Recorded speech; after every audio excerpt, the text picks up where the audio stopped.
मुख्यमंत्री अभ्युदय योजना में आप सभी प्रतियोगी छात्र छात्राओं का स्वागत है। भूगोल की कक्षाओं के अंतर्गत हम लोग आज सॉयल और नेचुरल वेजिटेशन के बारे में पढ़ेंगे। सबसे पहले हम देखते हैं कि मिट्टी यानी मृदा क्या है। मृदा को हमने 3 पार्ट में डिवाइड कर रखा है। एक तो आपको बेसिक कॉन्सेप्ट समझना है, जो इसके प्रमुख शब्दावली है उसके बारे में देखना है कि क्या है। इस कॉन्सेप्ट को समझने के बाद में हम लोग भारत में कहाँ कहाँ पर मिट्टियाँ पाई जाती हैं, किन किन क्षेत्रों में पाई जाती हैं और कौन सी मिट्टी पाई जाती है, इसका अध्ययन करेंगे। और लास्ट में थर्ड स्टेप पर हम देखेंगे कि मृदा का जो डिग्रेडेशन हो रहा है या इरोजन हो रहा है वो किन कारणों से हो रहा है और मृदा को सुरक्षित करने के लिए कौन कौन से उपाय अपनाए जाने चाहिए। इसके बाद में आपका सेकंड जो पार्ट होगा वो होगा नेचुरल वेजिटेशन का। मैं प्रयास करूंगा कि दोनों चैप्टर को आज इस लेक्चर के अंतर्गत हम कंप्लीट कर दें और मुख्य रूप से उन्हीं बिंदुओं पर फोकस किया जाएगा जो आपके प्रारंभिक परीक्षा के दृष्टिकोण से उपयोगी है। तो चलते हैं, शुरुआत करते हैं। सॉयल यानी मृदा।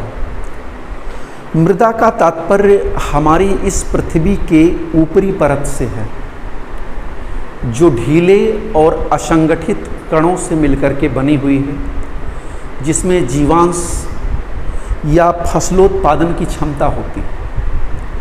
अगर हम सॉयल को सूक्ष्म रूप से देखें तो इसमें स्थल मंडल, जल मंडल, वायुमंडल और जैव मंडल के तत्व मुख्य रूप से विद्यमान होते हैं। स्थल मंडल के अंतर्गत सबसे पहले किसी जो मूल सेल जो होता है, जिसको हम पेरेंट रॉक कहते हैं, उस रॉक पर अपरदन और अपक्षय की प्रक्रियाओं द्वारा इसका घर्षण होता है, यानी इसमें चट्टानें टूट फूट करके बिखरती हैं और अपरदन के कारकों के माध्यम से किसी स्थान पर जमा होती है या उसी स्थान पर टूट फूट करके बिखर जाती हैं। जैसे 2 प्रक्रिया है, एक है अपक्षय इरोजन और एक है अपक्षय यानी वेदरिंग और दूसरा है इरोजन यानी अपरदन। अपक्षय के अंतर्गत चट्टानें अपने स्थानों पर टूट फूट करके बिखर जाती हैं और अपरदन में वही चट्टानें टूट फूट करके एक स्थान से दूसरे स्थान पर चली जाती हैं और वो जाने का काम हवा के द्वारा, हिमानी के द्वारा, नदी के द्वारा या सागरीय तरंगों के माध्यम से ये होता है। तो ये दोनों प्रक्रियाएं किसी पैतृक सेल पर या जो प्रमुख आधार सेल होती है उस पर ये संपादित होती हैं और फिर ये जो है छोटे छोटे असंगठित और ढीले कणों में बिखर जाती हैं। हम लोग थोड़ा सा मृदा निर्माण की प्रक्रिया पर ही मुख्य रूप से फोकस कर रहे हैं। तो ये जब बिखर जाती हैं छोटे छोटे कणों के रूप में, पैड के रूप में, अब इसमें वर्षा के जल के द्वारा जल की प्राप्ति होती है, यानी कणों के बीच में जो गैप रहती है उसमें जल की प्राप्ति होती है। एटमॉस्फेयर के भी तमाम जो गैसें होती हैं, जैसे कार्बन डाइऑक्साइड, ऑक्सीजन, मीथेन, ये सब भी जो है इसी भाग में जो है आकर के जो भी रिक्त स्थान होता है उसमें जमा हो जाती है। अब आप जानते हैं कि जब जल, स्थल और वायु तीनों का समावेश इस पदार्थों में हो गया तो उसमें जीवन को प्रस्फुटित करने की क्षमता आ जाती है, जीवन को जन्म देने की क्षमता आ जाती है और इसी कारण से पेड़ पौधे, वनस्पतियाँ और जीव जंतु जो है इस क्षेत्र में विकसित होने लगते। तो सामान्य रूप से आप जान गए होंगे कि मिट्टी हमारे धरातल की ऊपरी परत से संबंधित है, जो ढीले और असंगठित कणों से मिलकर के बनी है और इन पदार्थों में जीवों के, पेड़ पौधों और वनस्पतियों को जन्म देने की क्षमता होती है, उनको पोषक तत्व देने की क्षमता होती है। कहने का तात्पर्य ये है कि मृदा और सेल में यही अंतर है कि मृदा के अंतर्गत मृदा हम उसी पदार्थ को मानेंगे जिसमें फसलोत्पादन की क्षमता होती है, यानी फसल को पैदा करने की क्षमता होती है, उसी को हम मृदा कह सकते हैं। जीव जंतुओं के भरण पोषण की जिसमें क्षमता होती है उसको हम मृदा कहते हैं। सामान्य रूप से हम इसके उत्पत्ति पर अगर हम जाएं तो ये लैटिन भाषा के सोलम शब्द से लिया गया है, जिसका अर्थ होता है फ्लोर या फर्श।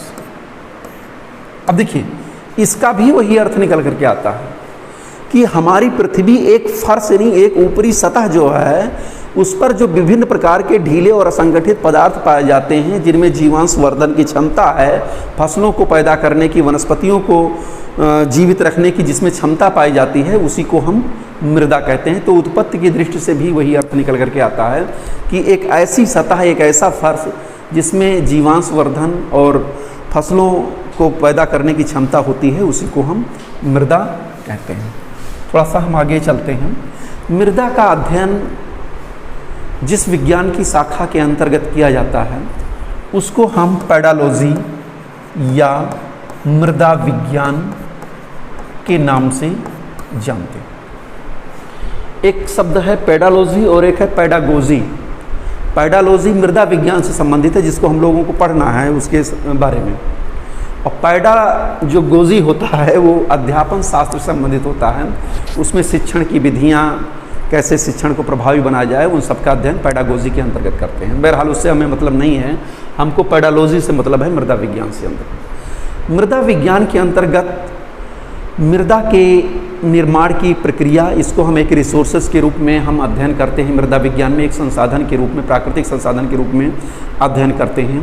इसमें मृदा के निर्माण की क्या प्रक्रिया है, मृदा निर्माण का वर्गीकरण कैसे किया जाता है, और मृदा के जो भौतिक और रासायनिक गुणधर्म हैं, इन सब का अध्ययन हम मृदा विज्ञान के अंतर्गत, पेडालॉजी के अंतर्गत करते हैं। और इसके साथ साथ क्षेत्रीय स्तर पर और विश्व स्तर पर मिट्टियाँ कहाँ कहाँ पर कैसी अवस्था में पाई जाती हैं, इन पर तापक्रम और जलवायु का क्या प्रभाव पड़ता है, इसका भी अध्ययन हम मृदा विज्ञान या पेडालॉजी के अंतर्गत करते हैं।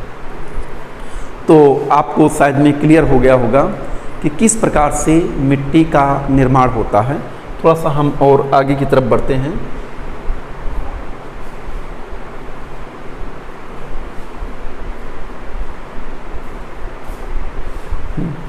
चलिए, इसमें हम देखते हैं अब थोड़ा सा सॉइल फॉर्मेशन, यानी मृदा निर्माण के कौन कौन से कारक हैं और किस प्रकार से मिट्टी का निर्माण की प्रक्रिया संपादित होती है, शुरू होती है।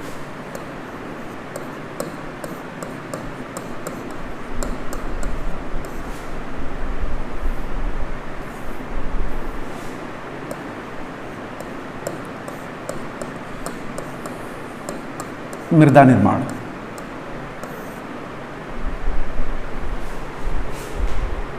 Soil formation.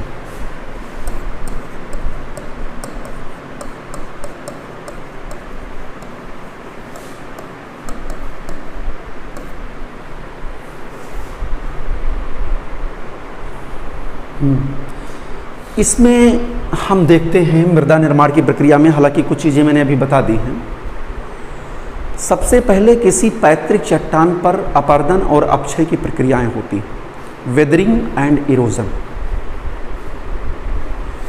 वेदरिंग के अंतर्गत मैंने बताया था कि शैलें अपने स्थान पर टूट फूट करके बिखर जाती हैं। जब कोई चट्टान या पैतृक चट्टान के कण टेम्परेचर के कारण, प्रेशर के कारण और वर्षा के कारण, ठीक है, इन प्रक्रियाओं के माध्यम से वो अपने स्थान पर टूट फूट करके बिखर जाती हैं, तो ऐसी प्रक्रिया को हम अपक्षय या वेदरिंग कहते हैं।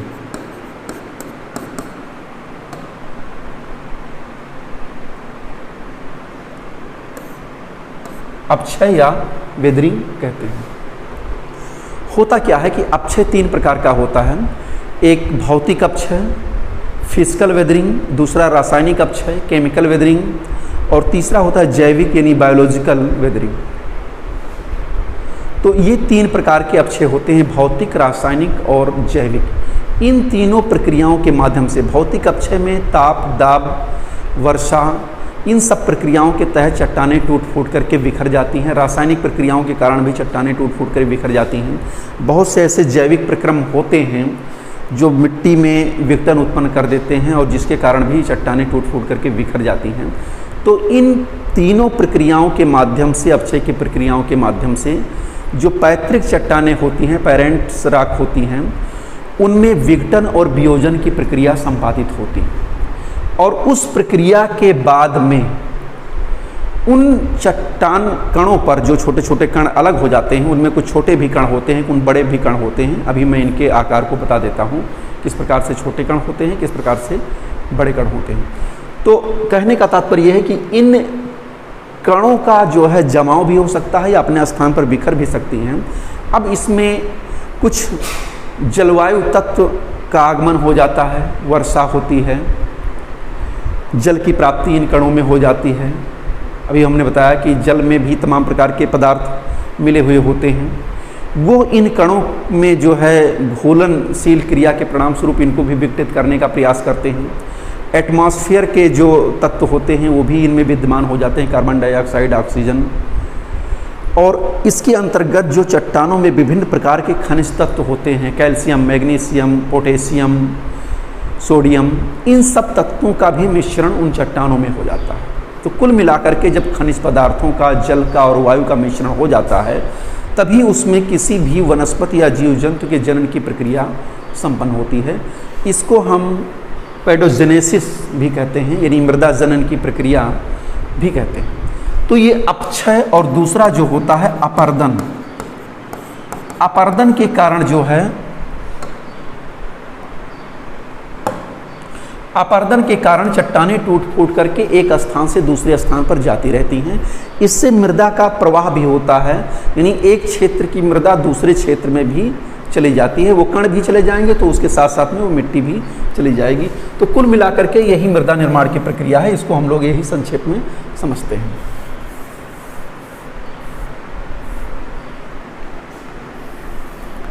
तो आपने देखा कि अपर्दन और अपक्षय की प्रक्रियाओं के तहत पैतृक चट्टानों का अपघटन होता है, विघटन वियोजन होता है। उसमें जल के जो एलिमेंट्स होते हैं और वायु के जो तत्व होते हैं वो सब विद्यमान होते हैं और खनिज पदार्थों की मात्रा भी मिलती है और फिर मृदा का निर्माण होता है। लेकिन किसी भी क्षेत्र की मृदा का निर्माण यकायक नहीं हो जाता है। मृदा के निर्माण में लाखों वर्ष लग जाते हैं, हज़ारों वर्ष लग जाते हैं, तब जा करके मिट्टी, एक क्षेत्र की मिट्टी का विकास होता है। इसका लंबे समय अंतराल पर इसका विकास होता है। हम आगे की तरफ चलते हैं। कंपोजिशन ऑफ सॉइल, मृदा का संगठन।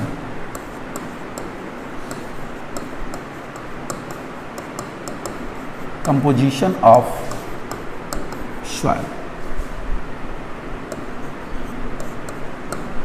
मृदा संगठन। यानी मृदा का निर्माण किन किन तत्वों के माध्यम से हुआ है और कौन कौन से पदार्थों की मात्रा कितने प्रतिशत पाई जाती है, इसको आप जानिए। क्योंकि ये परीक्षाओं में आ चुका है, यूपीएससी, यूपीपीएससी की परीक्षाओं में पूछा जा चुका है, इसलिए इसको आपको जानने की ज़रूरत है। सबसे पहला जो मृदा का मुख्य आवश्यक तत्व है वो है जीवित जीव और जैविक पदार्थ, यानी ऑर्गेनिक मैटर। जीवित जीव या जैविक पदार्थ, इसकी मात्रा मृदा में लगभग 5 से 12% तक होती है। इसको हम औसत रूप में 5% मान लेते हैं। दूसरा जो मृदा का प्रमुख कंपोनेंट्स है, संघटक है, वो है खनिज पदार्थ।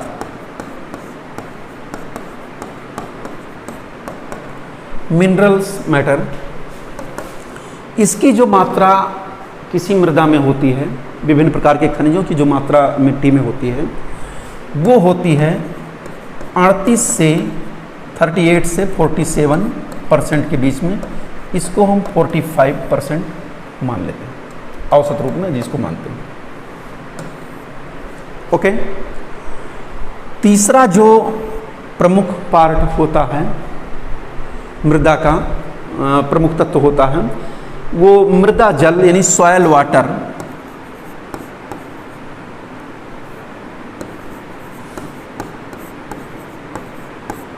सॉयल वाटर, चलिए इसे देख लीजिए। इसकी जो मात्रा होती है मिट्टी में वो 15 से 35% के बीच में होती है। इसको हम सुविधा के लिए 25% के आसपास मान लेते हैं। ये औसत है उधर का, और इधर इतने से इतने के बीच में होती है। किसी में 15 भी हो सकती है, 16 भी % भी हो सकती है, 34-35 और 30% भी हो सकती है। और इसके बाद में है नंबर 4 मृदा वायु। ये भी जो है 15 से 35% के बीच में होती है। मैंने देखा है कि ये क्वेश्चन कई बार पूछा गया है, इसलिए इसको आपको जानने की बहुत ही आवश्यकता है। सही तरीके से इसको आप समझिए। तो ये हो गया 45, 5, 50 यानी 100। ये जो है मृदा में जो विभिन्न प्रकार के तत्व विद्यमान हैं, ये उनकी मात्रा है। जीवित जीव और जैविक पदार्थ 5 से 12% तक इनकी मात्रा होती है। खनिज पदार्थों की मात्रा 38 से 47% के बीच में होती है। और मृदा जल 15 से 35 और सॉयल एयर ये 15 से 35 के बीच में इन दोनों की मात्रा होती है। ये आपको जानने की बहुत ही ज़रूरत है। इसको बहुत अच्छे तरीके से इनको देख लीजिएगा कि कौन सा ज़्यादा है। यानी सबसे ज़्यादा अगर मृदा में देखा जाए तो खनिज पदार्थों की उपलब्धता सबसे ज़्यादा होती है। उसके बाद में मृदा जल और मृदा वायु ये प्रमुख रूप से होते हैं। खोल दो पूरा खोल। अब हम सॉयल कंपोजिशन के बाद में हम लोग देखेंगे सॉयल प्रोफाइल यानी मृदा परिच्छेदिका या मृदा पार्श्विका। इसमें हम इन चीज़ों का अध्ययन करते हैं कि मिट्टी की ऊपरी परत से लेकर के जहाँ पर फसल या वनस्पतियाँ जीव जंतु पेड़ पौधे उत्पन्न होते हैं, उस परत से लेकर के मिट्टी के निचले भाग तक का अध्ययन हम सॉयल प्रोफाइल के अंतर्गत या मृदा पार्श्विका के अंतर्गत करते हैं। इसमें जो मृदा के संस्तरों का विभाजन है वर्टिकल, उसका मुख्य रूप से अध्ययन किया जाता है और एक मृदा मंडल का ही अध्ययन हम मुख्य रूप से करते हैं। तो देखते हैं कि ऊपरी सतह से लेकर के और निचले भाग तक यानी आधार शैल तक मिट्टी को मृदा परिच्छेदिका को कितने भागों में बांटा गया है, प्रोफाइल को कितने भागों में बांटा गया है। क्लियर हो गया होगा हमारे ख्याल से कि ऊपरी सतह से लेकर के उसके मूल चट्टानों तक के लंबवत जो संस्तरों का अनुप्रस्थ काट है उसका अध्ययन हम सॉयल प्रोफाइल या मृदा पार्श्विका के अंतर्गत करते हैं। इसमें एक शब्द प्रयोग हुआ है संस्तर। संस्तर या बेड। बेड संस्तर का मतलब होता है कि धरातल के अंदर की चट्टानों में जो या मृदा में, मृदा मंडल में जो एक ही प्रकार की मृदाएं पाई जाती हैं, उनकी बेल्ट पाई जाती है, उसी को हम संस्तर कहते हैं। जैसे ये ओ हॉरिजन है, ओ संस्तर है, ये ए संस्तर है, ये बी संस्तर है और ये नीचे वाला सी संस्तर है। तो कहने का मतलब संस्तर में एक ही प्रकार के मिट्टी और उनकी संरचना जो भी है, उनका जो पार्ट है, जो तत्व मिले हुए हैं, उनका एक ही प्रकार का जो है गुणधर्म विशेषताएं होती हैं, उसी को हम संस्तर कहते हैं। और एक होता है संस्तर तल।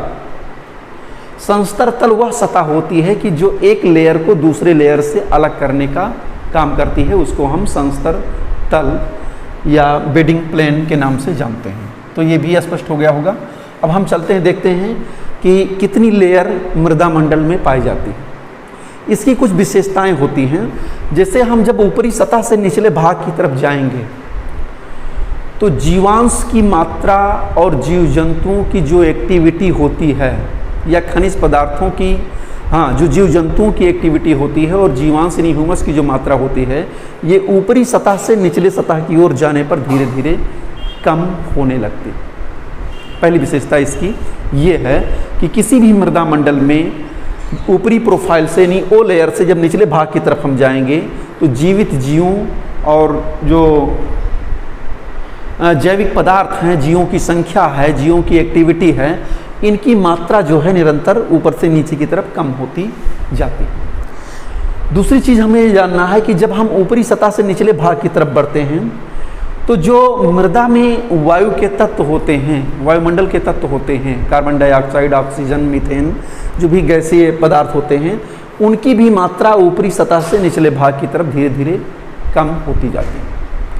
लेकिन जो मिनरल्स होते हैं, खनिज पदार्थ होते हैं, ये मृदा मंडल के ऊपरी ओ लेयर से निचले सतह की ओर इनकी मात्रा बढ़ती जाती है। और आप जानते होंगे, हमने खनिज संसाधन पढ़ाते समय बताया था कि पृथ्वी के ज़्यादा निचले भाग में विभिन्न प्रकार के खनिज पदार्थों की भी बहुलता पाई जाती है। लौह, अभ्रक, बॉक्साइट, कोयला, उन सब प्रधानता है। बहरहाल जो मिट्टी के लिए उपजाऊ खनिज पदार्थ होते हैं, खनिज तत्व होते हैं, उन्हीं से हमारा मतलब है यहाँ पर। अब तीसरी चीज़ ये है कि जल की उपलब्धता अनिश्चित होती है। प्रत्येक मंडल में जल की उपलब्धता, वाटर कितना होगा, ये अनिश्चित होती है। ये उस क्षेत्र विशेष की मुख्य रूप से जलवायु परिस्थितियों पर निर्भर करता है कि कितनी मात्रा में धरातल पर वर्षा प्राप्त होती है। तो ये है इस प्रोफाइल की विशेषताएं, सामान्य विशेषताएं। कॉन्सेप्ट के रूप में इसको जानने की आपको बहुत ही ज़रूरत होती है। अब हम आगे की तरफ चलते हैं। इस मृदा मंडल को हम मुख्य रूप से दो पार्ट में डिवाइड करते हैं। एक ऑर्गेनिक हॉरिजन या जैविक संस्तर, जैविक संस्तर। दूसरा जो संस्तर है उसको हम खनिज संस्तर या मिनरल हॉरिजन कहते हैं, यानी खनिज संस्तर, मिनरल हॉरिजन कहते हैं। जैविक संस्तर को ओ लेवल या ओ संस्तर और हॉरिजन्स भी कहा जाता है। खनिज संस्तर में ए, बी, सी 3 लेयर होती है। तो चलिए सबसे पहले हम देखते हैं ओ लेयर के बारे में हम मुख्य रूप से पढ़ते हैं। ओ संस्तर के बारे में हम देखते हैं। ओ संस्तर ये मृदा मंडल का या जो मृदा का सबसे ऊपरी भाग होता है, ऊपरी सतह होता है, वो जो है ओ संस्तर के रूप में होता है। और इसमें जीवित जीव और मृत जीव और विभिन्न प्रकार के जो पदार्थ होते हैं, खनिज पदार्थों की मात्रा जो होती है वो भी यहाँ पर पाई जाती है ऊपरी संस्तर में, ओ लेयर में। लेकिन यहाँ पर जीवांश वर्धन ज़्यादा होता है, यानी जीव जंतुओं और वनस्पतियों का जनन इस क्षेत्र में बहुत ज़्यादा होता है। यानी जो हम फसलों की पैदावार करते हैं, फसलों को पैदा करते हैं, गेहूँ, चावल, मक्का, गन्ना, ज्वार, बाजरा, उसका संबंध ओ लेयर से होता है। यहीं पर फसलों को तमाम प्रकार के मिनरल्स प्राप्त हो जाते हैं उनके विकास और वृद्धि के लिए। यानी इस संस्तर को ह्यूमस लेयर भी कहा जाता है, ओ लेयर भी कहा, ओ अक्षर से इसको हम संबोधित करते हैं। और इसमें जीवित और मृत जैविक पदार्थों की अधिकता होती है, यानी जीवांश की सबसे ज़्यादा अधिकता ओ लेयर में होती है। इसके बाद में जो दूसरा पार्ट आता है सॉइल प्रोफाइल का, वो आता है मिनरल्स हॉरिजन, ये वाला पार्ट ए से लेकर के और सी तक का। तो सबसे पहले हम देखते हैं ए संस्तर। ये ओ संस्तर के निचले भाग में उपस्थित रहता। आप देख रहे हैं यहां पर ये जो पार्ट है ये ए संस्तर है आपका। ए संस्तर की जो विशेषता होती है, इसको हम ए संस्तर को टॉप सॉइल भी कहते हैं। ए संस्तर को हम टॉप सॉइल भी कहते हैं। यह ऊपरी ओ लेयर से जो है थोड़ा सा कम इसमें जैविक पदार्थों की मात्रा पाई जाती है। इसका रंग गहरा काला होता है। खनिज और जैविक पदार्थ इसमें साथ साथ मिलते हैं। इस क्षेत्र में जो भी निछालन की प्रक्रिया होती है, संपादित होती है, वो ऊपरी सतह से निचली सतह में धीरे धीरे आते हैं। इसको निछालन लेयर भी कहा जाता है और इसको एलिवेशन जोन भी कहा जाता है, यानी अपवाहन क्षेत्र भी कहा जाता है। तो आपको क्लियर हो गया होगा कि ऊपरी संस्तर की अपेक्षा जो है इस ए लेयर में थोड़ा सा कम जीवांश की मात्रा और जैविक पदार्थों की मात्रा पाई जाती है, लेकिन इसको निछालन लेयर या अपवाहन जोन के नाम से जानते हैं। अगला लेयर है बी। इसको हम सब सॉइल के नाम से जानते हैं। सब सॉइल, उपमृदा।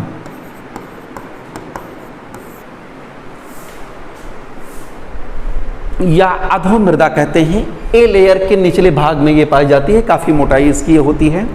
लेकिन इसमें जो वर्षा के द्वारा जल धरातल पर प्रवाहित होता है वो जल इन्हीं संधियों से रिस करके धीरे धीरे ये इस निचली सतह में जो है आकर के विद्यमान हो जाता है, यानी इस सतह में जल का भंडारण मुख्य रूप से होता है। जल का भंडारण इस सतह में होता है यहाँ पर। तो ये बी संस्तर जल संग्रहण क्षेत्र से संबंधित है। जो धरातल की संधियों से जल रिस करके पहुँचता है वो बी लेयर में जो है ये जमा रहता है। और इसके साथ साथ जो ए संस्तर से निछालित खनिज पदार्थ तत्व होते हैं, जीवांश होते हैं, वो क्षन करके जो है इसी भाग में आ जाते हैं। इस प्रकार से इसमें हम देखते हैं तो चीका, लोहा, एल्युमिनियम और जैविक मिश्रण से संग्रहित ये परत मुख्य रूप से कही जाती है। इसको जल संचयन का क्षेत्र भी कहते हैं। इसकी उर्वरता थोड़ा सा ए लेयर की अपेक्षा कम होती है। याद रखिएगा, सबसे ज़्यादा जो महत्वपूर्ण है वो ओ और ए संस्तर है, जिसका संबंध फसलोत्पादन, वनस्पतियों के वर्धन और उनके विकास से संबंधित होता है। एक है सी लेयर, सी स्ट्रेटा। सी स्ट्रेटा बी स्ट्रेटा से नीचे जो भाग होता है उसको हम सी स्ट्रेटा या सी संस्तर के नाम से जानते हैं। सी संस्तर में जीवांश की मात्रा बहुत ही अल्प होती है और ये मुख्य रूप से पैतृक सेलों यानी आधार सेल पर ही निर्भर करती है। इसको हम ग्ले लेयर के नाम से भी जानते हैं। सी परत को हम ग्ले परत के नाम से भी जानते हैं। याद रखिएगा, परीक्षा में पूछा जा सकता है। इसको हम ग्ले परत के नाम से भी जानते हैं सी लेयर को। इसमें ऋतुक्षारित और बहुत ही खराब चट्टानें जो है इसमें मिलती हैं और इसकी संरचना इसकी संरचना आधार सेल पर ही निर्भर होती है। इसकी बनावट आधार सेल पर निर्भर होती है। और एक लास्ट में इसके भी नीचे जो होती है, किसी भी मृदा के सबसे जो निचला भाग होता है उसको हम बेस रॉक या पॉरेंट रॉक के नाम से जानते हैं, आधार सेल के नाम से जानते हैं। वो दृढ़ और सुअस्थायी होता है। तो ये आपको सॉइल प्रोफाइल के बारे में हमने बता दिया। 3 लेयर होती है, ओ, ए, बी और सी। ये 4 लेयर होती है, ओ को छोड़ करके 3 लेयर होती है। तो ये आपको क्लियर हो गया किस लेयर की कौन कौन सी विशेषता होती है। अब मृदा प्रोफाइल के बाद में हम चलते हैं, देखते हैं कि मिट्टी के कणों का गठन किस प्रकार से होता है।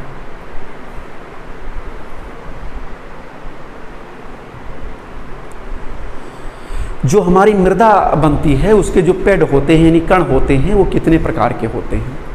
तो ये मुख्य रूप से आप देख रहे हैं गोलाश्म यानी बोल्डर्स, ये सबसे बड़ा कण होता है मृदा का। यानी इसका जो व्यास होता है बोल्डर का वो लगभग, ये जैसे मृदा के कणों के प्रकार हम लोग देख रहे हैं, इस गोलाश्म का जो व्यास होता है वो 2 मिलीमीटर से अधिक होता है। यानी इसका जो व्यास होता है ये सबसे मोटा कण माना जाता है। मृदा प्रोफाइल में जो भी कण विद्यमान होते हैं मोटे से लेकर महीन तक, ये सबसे बड़ा होता है। कभी कभी क्रम आ जाता है परीक्षाओं में कि मृदा के कणों का विन्यास वृहद या अवरोही स्तर पर किस प्रकार से होता है। तो याद रखिए, गोलाश्म, बजरी, रेत, सिल्ट, चीका, पंख, ये जो है इन कणों का व्यास होता है।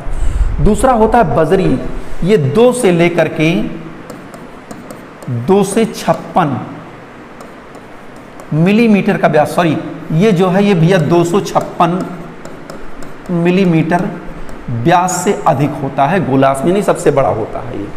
256 मिलीमीटर व्यास से अधिक का जो कण होता है उसको हम गोलाश्म कहते हैं। और 2 से लेकर 256 मिलीमीटर व्यास तक के कणों को हम बजरी या ग्रोवेल के नाम से जानते हैं।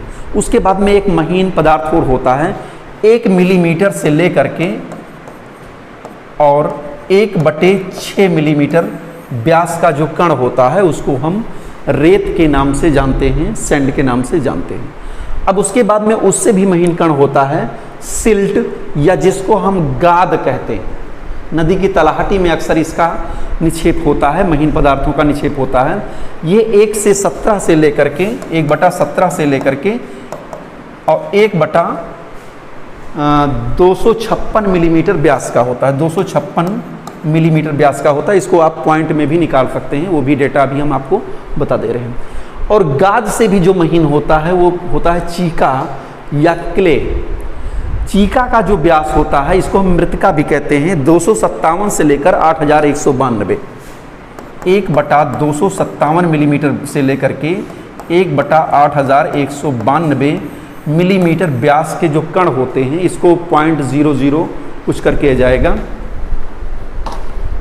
हाँ, सिल्ट का जो है क्ले का 0.002 मिलीमीटर, अगर इसको हम डिवाइड करेंगे तो उतने में जाएगा ये। और चीका से भी महीन होता है पंख यानी मड, ये 1/8192 मिलीमीटर व्यास से जो है बहुत ही महीन कण होता है, बहुत ही सूक्ष्म होता है। तो ये आप इनका क्रम याद रखिएगा।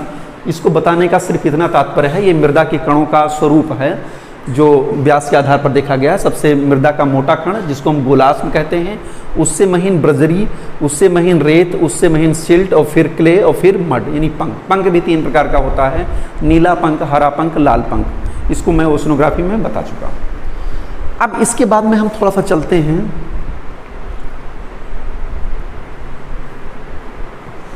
हाँ, ये आप देख सकते हैं जो अभी मैंने बताया था आपको कि किस प्रकार से उनके कणों का व्यास होता है। आप ये देख सकते हैं कल्कीय मृदा, इसमें थोड़ा सा कुछ अलग दिखाया गया है। कल्कीय मृदा यानी बहुत ही एक्सरे विश्लेषण द्वारा हम इसको देख सकते हैं, यानी बहुत ही महीन कण होता है। उसके बाद में मृतिका, गाद, सूक्ष्म रेत, स्थूल रेत, बजरी और गुटका, ये क्रमशः जो है महीन से मोटे की तरफ ये कणों का व्यास चला है। जो भी मैंने बताया है उसी का ही स्वरूप है। ओके, अब इसके बाद में हम थोड़ा सा चलते हैं पीएच मान के अनुसार मिट्टी की प्रकृति क्या है। कभी कभी परीक्षा में ये पूछ लिया जाता है कि पीएच मान किस मृदा का कैसा है, क्या है, इसको भी जानने की ज़रूरत है। तो 1 से 6 पीएच मान का तात्पर्य आप लोग जानते ही होंगे कि किस मिट्टी में उसकी प्रकृति कैसी है, अम्लीय है, क्षारीय है, या फसलों के उत्पादन के लिए अच्छी है। उसी से हम पीएच मान से किसी भी पदार्थ की क्षारीयता और अम्लीयता के गुणधर्म को जानने का प्रयास करते हैं। तो 1 से लेकर के 6 तक अगर पीएच मान है तो उसको हम एसिडिक सॉइल या अम्लीय मृदा के नाम से जानते हैं। ओके, दूसरा है यदि पीएच मान 7 है तो इसको हम उदासीन मिट्टी या न्यूट्रल सॉइल के नाम से जानते हैं, अर्थात ये तटस्थ मृदा होती है और फसलोत्पादन के लिए जो है प्रमुख रूप से यही मानी जाती है। फिर तीसरा है 8 से 14 यानी 7 के ऊपर जो होता है, कुल मिलाकर के 7 से एबव जो होता है उसको हम क्षारीय मिट्टी के नाम से जानते हैं। अगर पीएच मान 8 से 14 या 7 के ऊपर जा रहा है तो वो क्षारीय मृदा हो जाएगी। इसमें भी उनकी मात्रा कितनी ज़्यादा है उसका भी पीएच मान थोड़ा अलग अलग होता है। बहरहाल आप इतना जानिए। हाँ, एक चीज़ और जान लीजिए, किसी भी क्षेत्र में फसलों के विकास और उनके वर्धन के लिए जो मृदा का मान है वो 6 से लेकर के 7 पीएच मान के बराबर होना चाहिए। अगर 6 से 7 के बीच में उस मृदा का पीएच मान है तो वो फसलोत्पादन के लिए अच्छी मानी जाती है और उसमें फसल का उत्पादन अच्छी तरीके से हम कर सकते हैं। अब हम चलते हैं जिस चीज़ को हमको मुख्य रूप से पढ़ाना है आप लोगों को, वो है भारत में मिट्टी और मिट्टियों के कौन कौन से प्रकार हैं, कहाँ कहाँ पर कौन कौन सी मिट्टियाँ पाई जाती हैं। आज के चैप्टर का मुख्य बिंदु ही यही है जिसको मुझे विस्तृत रूप से पढ़ाना है। तो सबसे पहले मैं बता दूं कुछ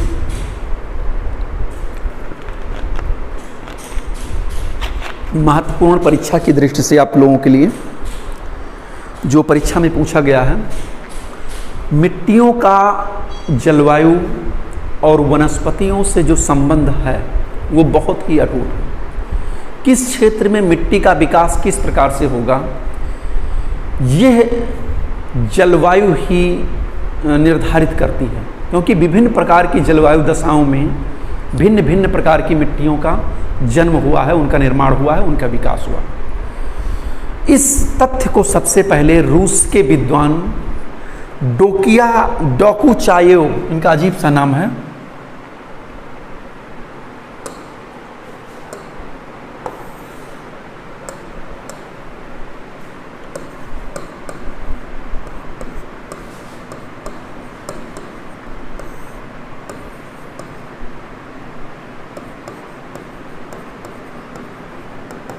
डाकुचायोव, ये रूस के मृदा वैज्ञानिक थे। इन्होंने सबसे पहले मिट्टियों का अध्ययन और एक सामान्य वर्गीकरण प्रस्तुत किया था और सबसे पहले ही इन्होंने ये बताया था कि मृदा प्राकृतिक वनस्पति और उस क्षेत्र की जलवायु में एक घनिष्ठ संबंध पाया जाता है। उसके बाद में एक और विद्वान थे, अमेरिकी विद्वान C.F. मार्फुट। इसको आपको बहुत अच्छे तरीके से जानने की ज़रूरत है, इसको बहुत हल्के में मत लीजिएगा। कभी कभी यही प्रश्न पूछ लिया जाता है कि सर्वप्रथम मिट्टियों के अध्ययन की शुरुआत किसने प्रारंभ किया, या किस रूसी वैज्ञानिक ने प्रारंभ किया, या मृदा तंत्र का विस्तृत वर्गीकरण सबसे पहले किसने प्रस्तुत किया। ये सब प्रश्न परीक्षा में आए हुए हैं, इनको आप इसी समय बहुत अच्छे तरीके से समझ लीजिए। इसके बाद में एक अमेरिकन विद्वान थे, उनका नाम था C.F.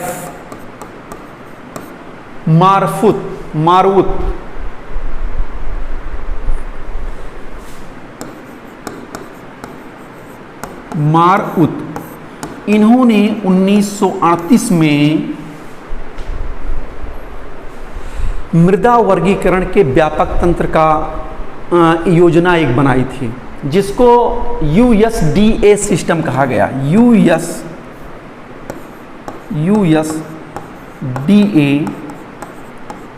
सिस्टम यानी यूनाइटेड स्टेट डेवलपमेंट, इसको कहा गया United state department of agriculture, इसको कहा जाता है। यानी मृदा वर्गीकरण के व्यापक तंत्र की योजना जो प्रस्तुत की थी C.F. मार्फुट ने, उसको इसी नाम से मुख्य रूप से जाना जाता है। तो ये दो चीज़ें हो गई कि सबसे पहले अध्ययन किसने किया, वो डाकुचायोव ने किया था, और उसके बाद में विस्तृत वर्गीकरण, जो मृदा तंत्र का विस्तृत वर्गीकरण है, वो प्रस्तुत किया मारवुत महोदय ने। अब हम चलते हैं भारत में, देखते हैं कि मृदा के वर्गीकरण की क्या योजना रही। भारत में मुख्य रूप से आप जान रहे हैं, भारतीय कृषि अनुसंधान परिषद के राय चौधरी द्वारा जो है भारत के मिट्टियों का वर्गीकरण प्रस्तुत किया गया है। इन्होंने मिट्टी में जो खनिज पदार्थ हैं और उसके रंग हैं और उसकी जो संरचनात्मक विशेषता है, उसके आधार पर भारतीय मृदाओं को 8 भागों में बांटा है। जलोढ़ मृदा, काली मिट्टी, लाल मिट्टी, लेटराइट मिट्टी, शुष्क मरुस्थलीय मिट्टी, वन व पर्वतीय क्षेत्र की मिट्टी, पीट मृदा और लवण युक्त मृदा। तो चलते हैं हम क्रमशः इसको एक एक करके सबसे पहले देखते हैं। सबसे पहले हम देख रहे हैं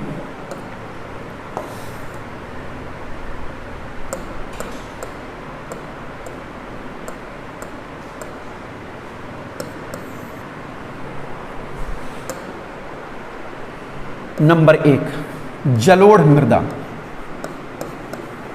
देखिए इनकी क्या विशेषता है इन मिट्टियों की, और ये किन क्षेत्रों में पाई जाती हैं भौगोलिक दृष्टि से, और राजनैतिक इकाई के रूप में किन किन प्रदेशों में ये पाई जाती हैं, इसी को हम मुख्य रूप से जानेंगे। और इनके भौतिक रासायनिक गुणधर्म क्या हैं, इनकी क्या विशेषता होती है। तो सबसे पहले हम देखते हैं जलोढ़ मृदा।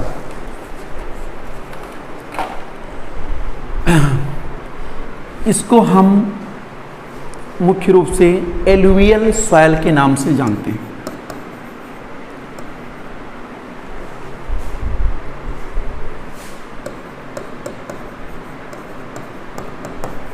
एलुवियल सॉइल, जलोढ़ मृदा।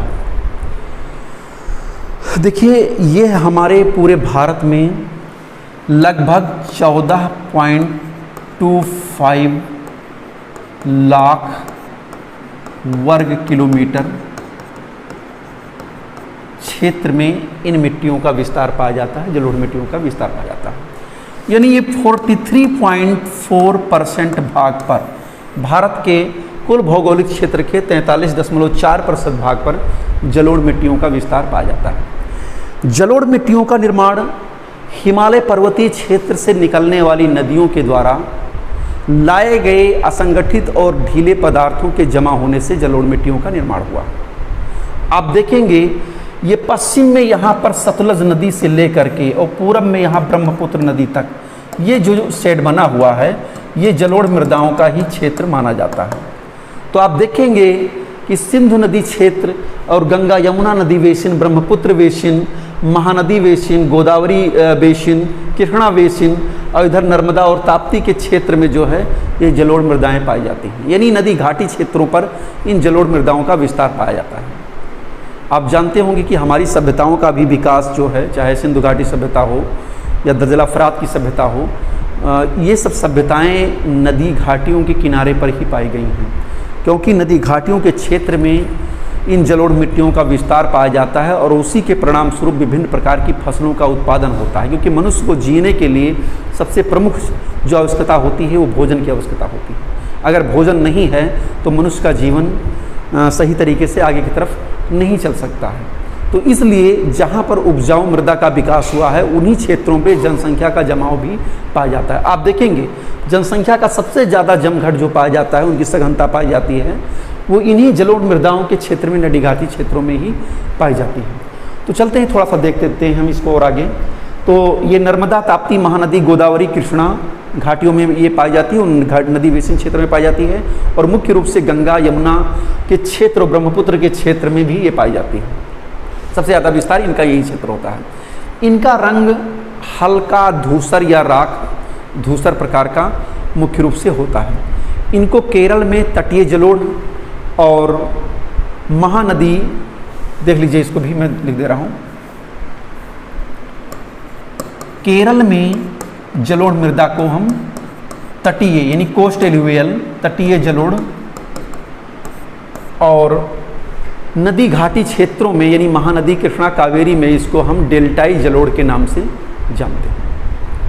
इस मृदा को, इस मृदा में पोटास और चूने की प्रधानता होती है। पोटास और चूने का प्रधानता होती है, लेकिन इसमें जो कमी पाई जाती है वो नाइट्रोजन और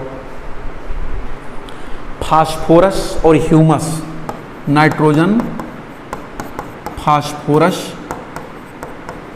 और ह्यूमस, इसकी जो है कमी पाई जाती है। ये कम मात्रा में मिलती हैं, यानी मिलती हैं लेकिन इनकी मात्रा जो है कम होती है। याद रखिएगा, जलोढ़ मृदा में पोटास और चूने की अधिकता पाई जाती है, नाइट्रोजन, फास्फोरस और ह्यूमस की कमी पाई जाती है। अब देखते हैं इसकी थोड़ी सी संरचना क्या है। अब एक चीज़ और जान लीजिए कि जैसे दोमट भी दो प्रकार की होती है, एक होती है चीका दोमट, एक होती है बलुई दोमट। तो जो बलुई दोमट होती है,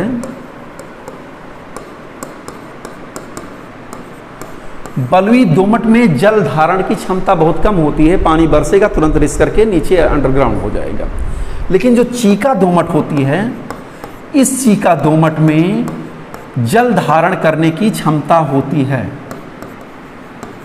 चीका दोमट में जल धारण करने की पर्याप्त क्षमता होती है। इसीलिए चीका दोमट जिन क्षेत्रों में पाया जाता है वहाँ पर चावल और जूट की खेती फसलें होती हैं।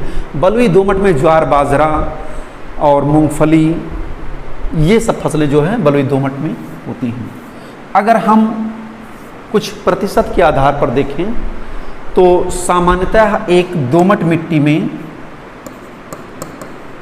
याद रखिएगा ये इसी का पार्ट है, दोमट मिट्टी में 40% बालू के कण होते हैं,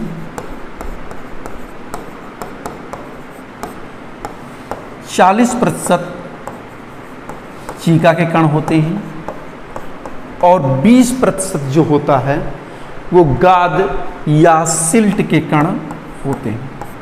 ओके, सैंड, क्ले और क्या कहते हैं सिल्ट, इनका ये प्रतिशत होता है। ये भी एक बार परीक्षा में पूछा जा चुका है, इसलिए मैं इसको दोहरा दे रहा हूँ। 40-40-20 यानी 40% बालू के कण, 40% चीका के कण और 20% जो होते हैं वो गाद के कण होते हैं। एक सामान्य दोमट मृदा में ये विशेषता पाई जाती है। दोमट मिट्टी में मुख्य रूप से हम जहाँ पर दोमट मिट्टी हल्की बलुई की मात्रा ज़्यादा है, ऊंचे जो क्षेत्र हैं, बांगर क्षेत्र हैं, वहाँ पर गेहूं की कृषि मुख्य रूप से होती है।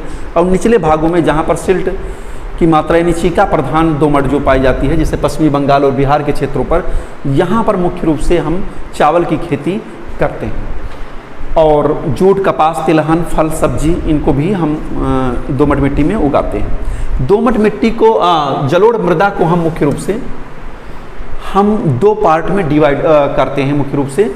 एक है भाबर जो इनका क्षेत्र है वो भी जान लीजिए। एक भाबर क्षेत्र, दूसरा तराई क्षेत्र, तीसरा बांगर क्षेत्र और चौथा खादर क्षेत्र। इन क्षेत्रों में जो है जलोढ़ मृदा का जमाव पाया जाता है। इसको मैंने आपको उत्तर के विशाल मैदान को पढ़ाते समय इन चीज़ों का जिक्र किया था, संक्षेप में बता दे रहा हूँ। भाबर जो क्षेत्र होता है जलोढ़ मृदा का, वो शिवालिक के गिरपद से लेकर के 8 से 16 किलोमीटर का जो रेंज होता है वहाँ पर भाबर का विस्तार पाया जाता है। यानी शिवालिक पहाड़ियों के दक्षिण में ये जो क्षेत्र होगा ये जो है भाबर क्षेत्र कहलाएगा। भाबर की जो चौड़ाई होती है वो पश्चिमी क्षेत्र में ज़्यादा होती है, पश्चिमी मैदान में ज़्यादा होती है। पूरब की तरफ भाबर सिकुड़ता जाता है, यानी वहाँ पर उसकी चौड़ाई कम होती है। भाबर में जो बोल्डर, रेत, इनके बड़े बड़े कण होते हैं उनका जमाव पाया जाता है। नदियाँ जब हिमालय क्षेत्र से निकलती हैं तो उस क्षेत्र में लुप्त हो जाती हैं। इस क्षेत्र में छोटी छोटी नलिकाओं के माध्यम से बड़े नाले से होकर के और नदी में जाकर के मिल जाती हैं। दूसरा क्षेत्र होता है तराई रीजन, यानी यहाँ पर पानी तो खूब बरसता है, पानी आता है, लेकिन ये सब पानी नालों के माध्यम से तराई रीजन में जाकर के चला जाता है। तो वहाँ पर नदियों का वास्तविक स्वरूप जो है तराई क्षेत्रों में देखने को मिलता है। तराई क्षेत्र भाबर के दक्षिण का क्षेत्र है। ये जो पार्ट है ये आपका तराई रीजन का पार्ट है। इसका भी विस्तार काफ़ी अधिक तक है यहाँ तक।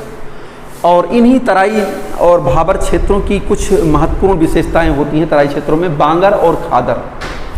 बांगर को हमने बताया था आपको, बांगर नदियों के समीपवर्ती भागों का वह क्षेत्र होता है जिसकी ऊंचाई अधिक होती है, यानी नदियों से कुछ दूरी पर स्थित होता है जहां पर बाढ़ का पानी नहीं पहुंच पाता है। यानी बाढ़ के समय जिन क्षेत्रों पर बाढ़ का पानी न पहुंच पाए उस क्षेत्र को हम बांगर कहते हैं। ओके, बांगर का मतलब जहां पर बाढ़ का पानी नहीं पहुंच पाता। अच्छा, इस क्षेत्र में क्या होता है, ठीक है, इस क्षेत्र में क्या होता है, बैठ जाओ यहीं पर। इस क्षेत्र में क्या होता है कि अगर बारिश होती है तो जो बांगर क्षेत्र की महीन मृदा होती है, कोमल मृदा होती है, वो कट पिट करके निचले भाग में जाकर जमा हो जाती है और उसके ऊपरी भाग में ककड़ीली और पथरीली मृदा देखने को मिलती है जिसको हम भूड़, रेह और कल्लर के नाम से जानते हैं। आप पंजाब और हरियाणा के क्षेत्रों में इस प्रकार की दृश्य जो है बहुत देखने को मिलेंगे। दूसरा होता है खादर एरिया। अच्छा, ये बांगर जो है ये पुरानी जलोढ़ मृदा से निर्मित होता है। खादर एरिया वह क्षेत्र होता है जहां पर प्रतिवर्ष बाढ़ के समय पानी भर जाता है, चारों तरफ पानी फैल जाता है। आप जानते होंगे बाढ़ के दौरान जो बाढ़ का पानी होता है वो मटमैला होता है और उसमें तमाम प्रकार के मृदा के अंश घुले हुए होते हैं और वही अंश जब बाढ़ का पानी धीरे धीरे उतरता है तो वहीं पर एक परत के रूप में जम जाता है जिसको हम न्यू एल्यूवियल सॉइल या नवीन जलोढ़ मृदा के नाम से जानते हैं। तो ये हो गया आपका जलोढ़ मृदा का क्षेत्र और जलोढ़ मृदा की विशेषताएं। आप इसमें देख सकते हैं ये आपका जलोढ़ मृदा है और ये एरिया आप देखेंगे पंजाब हरियाणा का कुछ क्षेत्र, फिर ये उत्तर प्रदेश का क्षेत्र, ये बिहार का क्षेत्र, पश्चिमी बंगाल का क्षेत्र, असम का निचला भाग और यहाँ पर गुजरात में जो नर्मदा और ताप्ती का क्षेत्र है वहाँ पर, फिर महानदी गोदावरी, कृष्णा, कावेरी, ये डेल्टाई जो भाग है इन क्षेत्रों पर, कावेरी और ये महानदी गोदावरी, इन क्षेत्रों पर जो है जलोढ़ मृदा का विस्तार पाया जाता है। तो मैंने इसको आपको ये कंप्लीट बता दिया। अब अगली मिट्टी है लाल और पीली मिट्टी। सेकंड,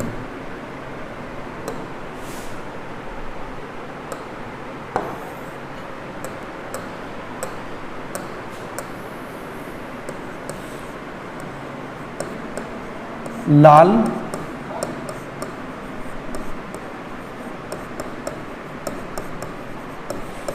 एवं पीली मिट्टी, रेड एवं येलो सॉइल, यह देश का एक दूसरा मिट्टी का एक प्रमुख क्षेत्र माना जाता है। लगभग 6.1 लाख वर्ग किलोमीटर क्षेत्रफल पर लाल और पीली मिट्टी का विस्तार पाया जाता है। यानी ये पूरे भारत के क्षेत्रफल के लगभग 18.6% क्षेत्र पर ये लाल और पीली मिट्टी का विस्तार पाया जाता है। आप देखेंगे यहाँ पर तमिलनाडु से लेकर के ये लाल मृदा का क्षेत्र ये आपका है। यहाँ पर आप देखेंगे तमिलनाडु से लेकर के और उत्तर में यहाँ पर बुंदेलखंड क्षेत्र तक इसका विस्तार एक पट्टी के रूप में पाया जाता है। ओके, इसके अतिरिक्त इस मृदा का विकास थोड़ा सा यहाँ पर कच्छ की खाड़ी के आसपास यहाँ पर आपको देखने को मिलेगा। सॉरी,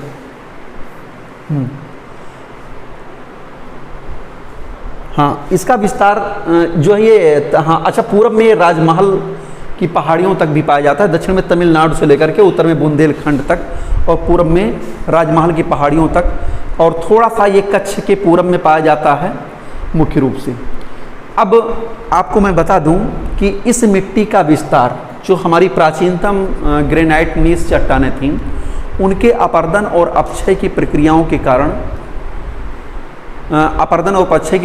कारण जमाव होने से इस लाल और पीली मिट्टी का निर्माण हुआ है। इसमें लोहे की प्रचुरता है, और मैं आपको ये भी बता दूं कि इसमें थोड़ा सा जो, हाँ, लोहे की प्रचुरता है, नाइट्रोजन, फास्फोरस, पोटास और ह्यूमस की कमी होती है। लोहे के अंश अधिक पाए जाते हैं, इसीलिए जो है इनका रंग लाल पाया जाता है। लोहे के ऑक्साइड के कारण जो है इनका रंग लाल देखने को मिलता है। और इसमें जो होता है नाइट्रोजन,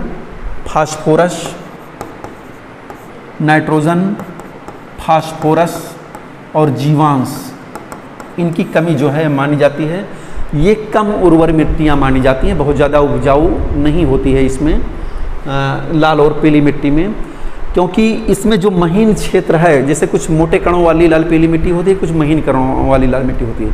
तो महीन कणों वाली जो लाल मिट्टी होती है उसमें बाजरा, मूंगफली, आलू, चावल, रागी, तंबाकू और सब्जियों की खेती मुख्य रूप से की जाती है।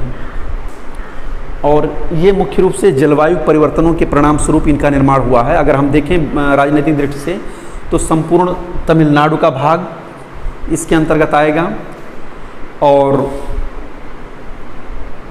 कर्नाटक, छत्तीसगढ़, दक्षिणी पूर्वी महाराष्ट्र, उड़ीसा, मध्य प्रदेश का दक्षिणी पूर्वी भाग आएगा। और यानी इस क्षेत्र पर जो जो स्टेट पड़ते हैं, यानी तमिलनाडु, कर्नाटक, छत्तीसगढ़, इधर उड़ीसा, झारखंड और थोड़ा सा मध्य प्रदेश का भाग, ये पूरा जो है लाल पीली मिट्टी का क्षेत्र कहलाता है। चलिए, अब इसके बाद में हम देखते हैं जो अगला क्षेत्र है वो है ब्लैक सॉइल, काली मिट्टी का क्षेत्र तीसरा।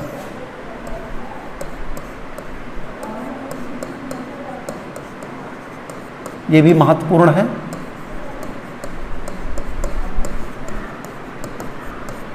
ब्लैक सॉइल,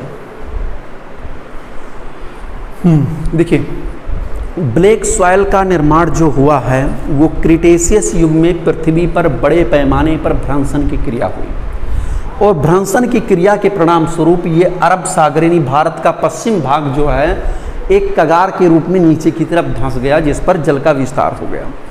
अब जब वो क्रैक हो गया तो पृथ्वी के आंतरिक भाग से करोड़ों अरबों टन मैग्मा निकल करके पूरे महाराष्ट्र, गुजरात और इस 5 लाख वर्ग किलोमीटर क्षेत्रफल पर फैल गया। तो ये बेसाल्ट से निर्मित काली मृदा का निर्माण हुआ है। यानी आप देखेंगे तो इसका जो टोटल एरिया है लगभग 49.8 मिलियन हेक्टेयर, या हम इसको सीधा सीधा 5 लाख वर्ग किलोमीटर हम इसको मानते हैं मोटी मोटा, और ये लगभग 15.2% क्षेत्र पर भारत के ये काली मिट्टी का विस्तार पाया जाता है। अगर हम देखेंगे तो ये संपूर्ण महाराष्ट्र और उत्तरी पूर्वी कर्नाटक, मध्य प्रदेश और गुजरात, इन हिस्सों में काली मिट्टी का विस्तार पाया जाता है। और देखिए गुजरात के काठियावाड़ क्षेत्र में ये मुख्य रूप से पाई जाती है। तो राजस्थान में भी 2 क्षेत्र हैं, बूंदी और टोंक जिला, उनमें भी काली मिट्टी का विस्तार पाया जाता है। इसमें पोटास, चूना, एल्युमिनियम और मैग्नीशियम कार्बोनेट की प्रधानता होती है। और नाइट्रोजन, फास्फोरस और जीवांश की कमी पाई जाती है काली मिट्टी में। चूँकि इस मिट्टी पर जब बारिश होती है तो ये मिट्टी एक गीली और चिपचिपी हो जाती है। गीली और चिपचिपी हो जाने के कारण जब ये सूखती है तो इसमें बड़ी बड़ी दरारें पड़ जाती हैं, इसीलिए इसको स्वतः जुताई वाली मिट्टी कहते हैं। इस मिट्टी में कपास की फसल बहुत ज़्यादा पैदा होती है, इसलिए इसको कपास वाली मिट्टी भी कहते हैं। कपास मिट्टी, रेगुर मिट्टी, स्वतः जुताई वाली मिट्टी, ब्लैक चर्नोजम, ब्लैक ट्रॉपिकल और ब्लैक चर्नोजम भी इसको कहा जाता है।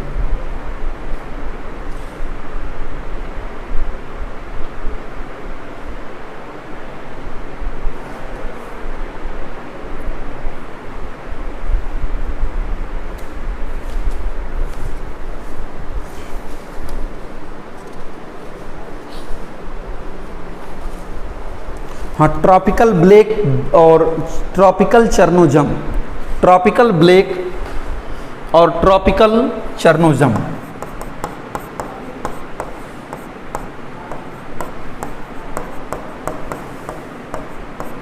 इसके नाम से भी ये जानी जाती है। तो इतनी चीज़ें हैं। कपास मिट्टी इसलिए कहा जाता है क्योंकि यहाँ पर कपास ज़्यादा पैदा होता है।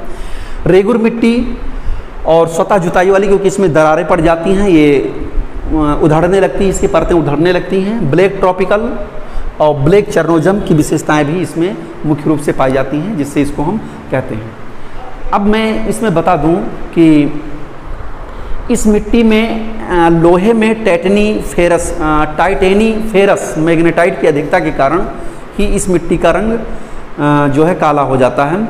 और इस मिट्टी की सबसे महत्वपूर्ण फसल है कपास। उसके बाद में दूसरी महत्वपूर्ण फसल है गन्ना। कपास, गन्ना, ये दो जो है इस क्षेत्र की महत्वपूर्ण फसलें हैं।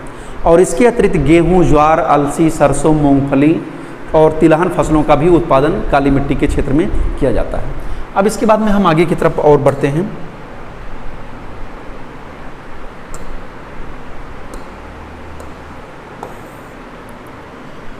हाँ, तीसरे प्रकार की जो मृदा है, हाँ चौथे प्रकार की जो मृदा है उसको हम कहते हैं लेटेराइट मृदा।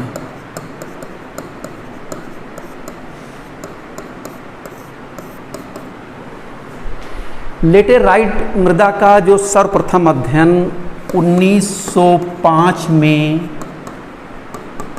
बुकानन महोदय के द्वारा किया गया। ये याद रखिएगा, लेटेराइट मृदा का सर्वप्रथम अध्ययन 1905 में बुकानन महोदय के द्वारा किया गया। ये लैटिन भाषा के लेटर शब्द से मिलकर बना है। लेटर शब्द से मिलकर बना है जिसका अर्थ होता है ईंट। अर्थात इस मृदा को गीली करके यदि सुखाया जाए तो ये पत्थर के समान, ईंट के समान कठोर हो जाती है, इसलिए इसको लेटेराइट मृदा के नाम से जाना जाता है। और ज़्यादातर ईंटों का निर्माण, अगर इस प्रकार की मृदा कहीं पर मिल जाती है तो ईंटों का निर्माण उससे कर सकते हैं। इसका संबंध हाई टेम्परेचर और उच्च वर्षा और उच्च तापक्रम की दशाओं से होता है। उच्च तापक्रम और उच्च वर्षा, ये दो दशाएं जहाँ पर होती हैं वहाँ पर लेटराइजेशन की प्रक्रिया होती है। और उस लेटराइजेशन की प्रक्रिया में जो है चूना और सिलिका का निछालन हो जाता है, यानी वो ऊपरी सतह से निचले सतह में चूना और सिलिका के तत्व जो है चले जाते हैं और ऊपर की तरफ लोहे के ऑक्साइड, एल्युमिनियम के यौगिक जो है मृदा में शेष बचे रहते हैं। तो ये लेटराइट मृदा की पहचान है। तमिलनाडु, आंध्र प्रदेश और केरल, आप देखेंगे लेटराइट मृदा, ये जो शेड आपका बना हुआ है ये लेटराइट मृदा का है। यहाँ पर आप देखेंगे असम के कुछ क्षेत्रों में, मेघालय के कुछ क्षेत्रों में भारी वर्षा, हाई टेम्परेचर का क्षेत्र, इसलिए वहाँ पर लेटराइट मृदा मिलती है। यहाँ पर आप तमिलनाडु के क्षेत्र में देखेंगे जहाँ पर दक्षिणी पूर्वी मानसून टकरा करके यहाँ पर वर्षा करता है।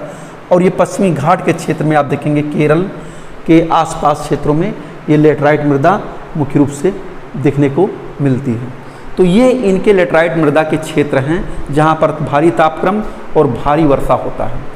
देखें तो पश्चिमी घाट के गिरिपद में जो है ये यानी केरल के आसपास क्षेत्रों में, केरल के क्षेत्रों में उत्तर से दक्षिण एक पट्टी के रूप में मिलते हैं, तमिलनाडु में मिलते हैं, मालाबार और कर्नाटक में, महाराष्ट्र में, उड़ीसा के थोड़ा सा पठारी भागों पर ये मृदा मिलती है। ये आप देखेंगे यहाँ पर क्षेत्रों में मिलती है, कुछ झारखंड और छत्तीसगढ़ के क्षेत्रों में मिलती है, और यहाँ पर गुजरात के भी कुछ क्षेत्रों में, यहाँ पर काठियावाड़ के थोड़ा सा उत्तर और यहाँ पर दक्षिण पर ये लेटराइट मृदा देखने को मिलती है, इनका विकास हुआ है। इस मृदा में मुख्य रूप से चाय, कहवा, रबड़, सिनकोना और काजू और अनाज और मसालों की खेती मुख्य रूप से की जाती है।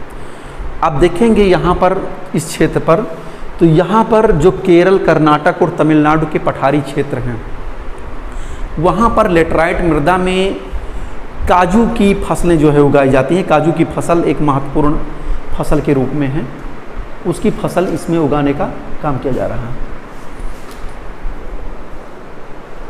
तमिलनाडु, आंध्र प्रदेश और केरल, इनमें जो है काजू की फसल इसमें उगाई जाती है। इसके अतिरिक्त रबड़ और मसालों की खेती भी जो है इस लेटराइट मृदा के अंतर्गत होती है। अगला हम चलते हैं, इस मृदा में सामान्यतः लोहा, पोटास, एल्युमिनियम की प्रचुरता होती है जैसे मैंने बताया, और नाइट्रोजन, फास्फोरस, जीवांश की कमी पाई जाती है। अगला है पर्वतीय मृदा, नंबर 5।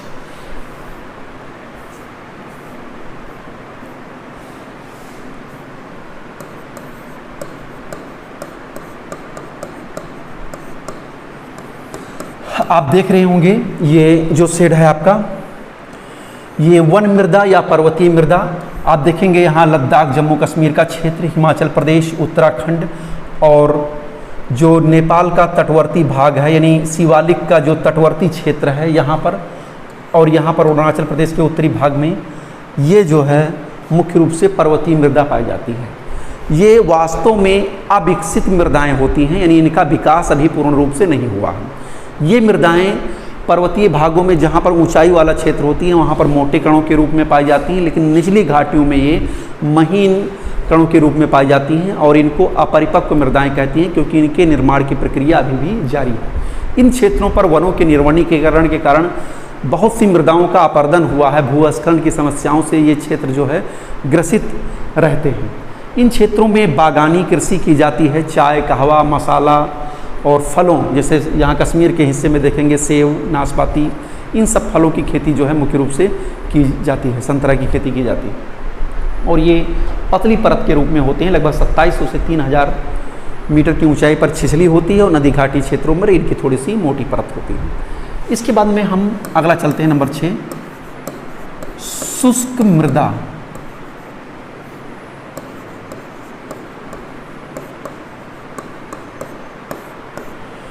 शुष्क मृदा या हम इनको मरुस्थलीय मृदा के नाम से जानते हैं, डिजर्ट एरिया में जो पाई जाती है। आप देखेंगे यहाँ पर उत्तरी गुजरात का क्षेत्र और ये राजस्थान का भाग। जैसे राजस्थान में भी 2 एरिया हैं, एक सेमी डिजर्ट एरिया, एक डिजर्ट एरिया। तो जहाँ पर 25 सेंटीमीटर से कम वर्षा होती है उसको हम डिजर्ट एरिया कहते हैं। वहाँ पर वर्षा बहुत ही लेस मात्र होती है, केवल रेत के कण और धूल के कण ही दिखाई देते हैं। लेकिन जो सेमी डिजर्ट एरिया है उस क्षेत्र में सिंचाई की सुविधाओं के विकास के परिणाम स्वरूप गेहूँ और ज्वार, बाजरा, मक्का, दालें, तिलहन, इन सब की फसलों का भी उत्पादन किया जा रहा है। पश्चिमी राजस्थान, दक्षिणी पंजाब, पश्चिमी हरियाणा और उत्तरी गुजरात के क्षेत्रों में ये पाई जाती है। इसमें कैल्शियम, लोहा, फास्फोरस पर्याप्त मात्रा में पाया जाता है, लेकिन नाइट्रोजन और ह्यूमस की मात्रा कम पाई जाती है। आप देखे होंगे मैंने जितनी भी मिट्टियों का भी बताया है उसमें नाइट्रोजन की मात्रा कम पाई जाती है। भारतीय मिट्टियों की एक जो है थोड़ी सी कमी है उनके उपजाऊपन और उनके स्थिरीकरण की, कि नाइट्रोजन की कमी पाई जाती है, इसलिए हम इसको रासायनिक उर्वरक के रूप में डाल करके उस कमी को पूरा करते हैं। कम आवश्यकता वाली फसलें इन क्षेत्रों में उगाई जाती हैं, जैसे ज्वार, रागी, बाजरा, तिलहन, मूंगफली, सरसों इत्यादि। आगे हम आगे की तरफ चलते हैं। इसके बाद में है एक लवणीय मृदा, सेलाइन सॉयल, नंबर 7, बस समाप्त होने वाला है।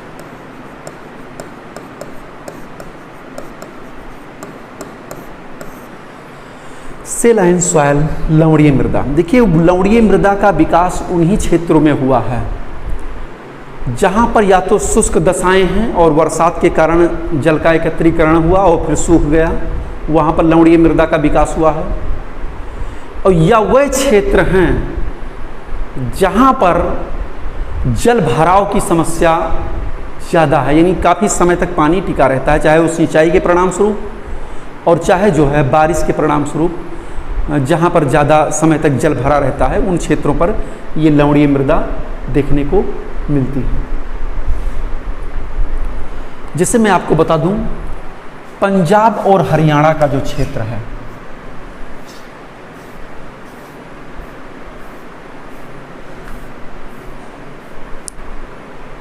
ये लवणीय मृदा, यहाँ पर आप देखेंगे जल भराव की समस्या यहाँ पर पश्चिमी बंगाल में और यहाँ पर भी पंजाब हरियाणा के कुछ क्षेत्र में है, लेकिन वहाँ पर नहीं दिखाया गया है। मैं उसका विश्लेषण बता दे रहा हूँ। यहाँ पर तमिलनाडु के कुछ क्षेत्रों पर यहाँ पर ये लवणीय मृदा के क्षेत्र हैं, यानी अत्यधिक वर्षा वाले या जल जमाव वाले क्षेत्र हैं, या तो शुष्क भाग वाले क्षेत्र हैं जहाँ पर सिंचाई के साधनों का ज़्यादा विकास किया गया है। ये पश्चिमी गुजरात, पूर्वी के डेल्टाई क्षेत्र, पश्चिमी बंगाल के सुंदरवन, कच्छ के रण में ये मुख्य रूप से पाए जाते हैं। ये देखिए, पूर्वी डेल्टाई प्रदेशों में यहाँ पर और यहाँ पर और यहाँ पर तमिलनाडु में, आंध्रा और ये पश्चिमी बंगाल, इन क्षेत्रों पर जो है ये मुख्य रूप से लवणीय मृदा का विकास हुआ है। लेकिन पंजाब के कुछ क्षेत्रों की मिट्टी और राजस्थान के कुछ क्षेत्रों की मिट्टी भी लवणीय हो रही है। उसका मुख्य कारण है कि पंजाब और राजस्थान के क्षेत्रों में सिंचाई के साधनों का बहुत ज़्यादा विस्तार हो गया है। नहर के द्वारा सिंचाई, नलकूप के द्वारा सिंचाई की जा रही है, जिसके आसपास के क्षेत्रों में जल भराव की समस्या हो जा रही है और मृदा के जो ऊपरी संस्तर, ओ लेयर के जो जैविक पदार्थ हैं वो निछालन की प्रक्रिया द्वारा, कोशिका क्रिया द्वारा निचले भागों में चले जा रहे हैं। इसलिए इस क्षेत्र की मिट्टी में भी लवण की मात्रा ज़्यादा पाई जा रही है। ऊसर और बंजर की अधिकता इन क्षेत्रों में पाई जा रही है। मुख्य रूप से ये बलुई दोमट, बलुई से लेकर के दोमट तक हो सकती है, यानी इसमें बालू की मात्रा थोड़ा सा ज़्यादा होती है, लवणों की मात्रा अधिक होती है। इसमें सोडियम, पोटेशियम, मैग्नीशियम के अनुपात की अधिकता होती है, लेकिन नाइट्रोजन और चूने की जो है कमी पाई जाती है। कृषि की दृष्टि से ये अनुपयुक्त मृदा होती है, लेकिन इसमें जिप्सम और पायराइट, इन दोनों को मिला करके हम लवणीय मृदा को सुधार सकते हैं, उनको अच्छा कर सकते हैं, कृषि योग्य बना सकते हैं। पंजाब और हरियाणा के क्षेत्र में हमने बताया कि ज़्यादा सिंचाई के कारण जो है मृदा लवणीय हो रही है और इन क्षेत्रों में इन मृदाओं को ऊसर, रेह, कल्लर, भूड़ के नाम से जाना जाता है। अधिक लवणीय वाले मृदा राज्य जो हैं गुजरात, हरियाणा, उत्तर प्रदेश, इनका क्रम याद रखिएगा। गुजरात, हरियाणा और उत्तर प्रदेश, यानी टोटल एरिया में जो लवणीय मृदा का प्रतिशत क्षेत्र पाया जाता है वो गुजरात, हरियाणा, उत्तर प्रदेश में क्रम से है, प्रथम, द्वितीय और तृतीय। हाँ, अब इसके बाद में हम आगे चलते हैं। पीट मृदा या दलदली मृदा, नंबर 8।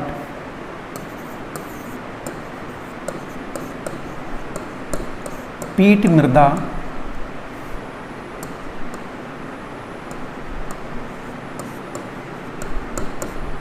या दलदली मृदा, ये मिट्टियाँ वहाँ पर पाई जाती हैं ज़्यादातर नदी घाटी क्षेत्रों पर या जहाँ पर ज्वार आता है। डेल्टाई क्षेत्रों में जल भराव के कारण इन मिट्टियों का निर्माण हुआ है और ये भारी वर्षा और उच्च आर्द्रता वाले क्षेत्रों में ये डेल्टाई या दलदली मृदा पाई जाती हैं। इनका सबसे ज़्यादा विस्तार जो डेल्टाई मृदा का है, ये आप देख रहे हैं,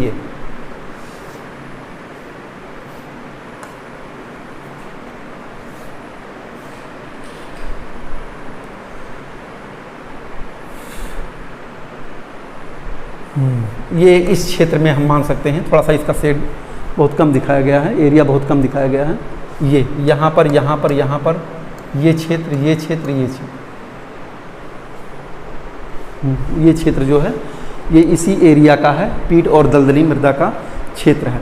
इसमें अम्लीय लवण पदार्थ और जैवीय पदार्थों की प्रचुरता पाई जाती है और फास्फेट और पोटास की कमी होती है।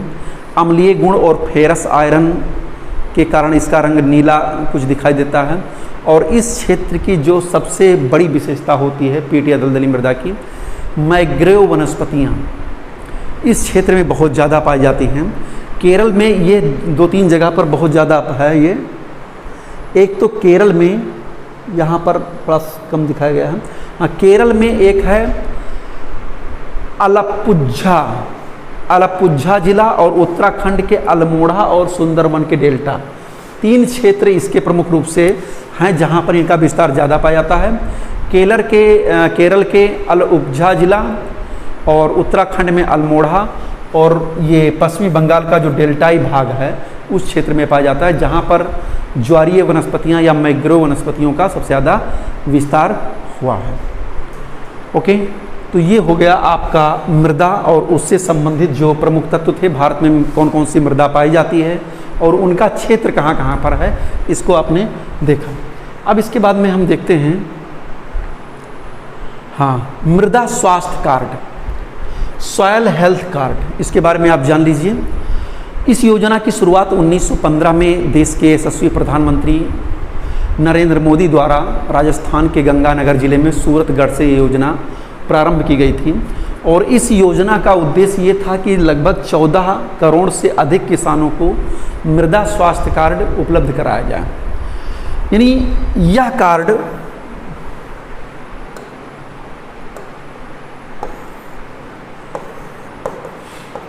कार्ड किसी भी क्षेत्र में मृदा के पोषक तत्वों की स्थिति को बताता है। यानी किसी एरिया में जहां पर कृषक अपना खेती बाड़ी का काम कर रहे हैं तो उनकी मृदा किस प्रकार की है, उसमें पोषक तत्व कौन कौन से कमी है, किस किस पोषक तत्वों की ज़रूरत है, इस कार्ड में उस चीज़ को अंकित किया जाता है। कितनी मात्रा में कितने पोषक तत्वों की ज़रूरत है उसको डाला जाए जिससे पैदावार ज़्यादा हो, इस कार्ड में उसका जो है लेखा जोखा रखा जाता है। तो ये मृदा स्वास्थ्य कार्ड 19 फरवरी 2015 को याद रखिएगा और ये सूरतगढ़ और गंगानगर जिला है राजस्थान का, वहीं से ये जो है राजस्थान से शुरुआत की गई थी, सूरतगढ़ से, याद रखिएगा, प्रधानमंत्री नरेंद्र मोदी द्वारा। एक चीज़ और आपको थोड़ा सा जानना है, वर्ल्ड सॉयल डे, हाँ इसको थोड़ा सा आप देख लीजिएगा।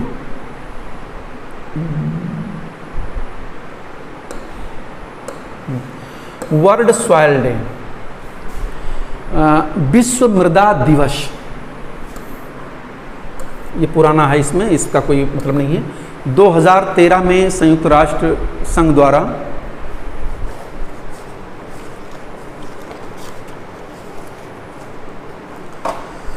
में ये प्रस्ताव पारित किया गया था और 2014 से पहली बार जो मृदा स्वास्थ्य वर्ल्ड सॉयल डे यानी मृदा दिवस, विश्व मृदा दिवस मनाया गया था, वो मनाया गया था 2014 में और 2013 से इसकी शुरुआत करने की घोषणा की गई थी। पहली बार 2013 में मनाया गया था। तो ये प्रति वर्ष 5 दिसंबर को मनाया जाता था, याद रखिएगा 5 दिसंबर को प्रतिवर्ष मनाया जाता है। इस पर ध्यान मत दीजिए, ये चीज़ें मत ध्यान दीजिए। कहने का मतलब 5 दिसंबर को प्रतिवर्ष जो है विश्व मृदा दिवस मनाया जाता है। ये दोनों पॉइंट याद रखिएगा। मृदा स्वास्थ्य कार्ड की शुरुआत कब की गई और मृदा दिवस कब मनाया जाता है। मृदा दिवस की शुरुआत वर्ष 2014 से शुरुआत किया गया था। 2020 में भी ये मृदा दिवस मनाया गया, जिसका मुख्य थीम था मृदा को जीवित रखना, मिट्टी की जैव विविधता की रक्षा करना। यानी मृदा को जीवित रखना और मिट्टी की जैव विविधता की रक्षा करना, ये 2020 का जो है 5 दिसंबर 2020 का मुख्य थीम था, मुख्य उद्देश्य था।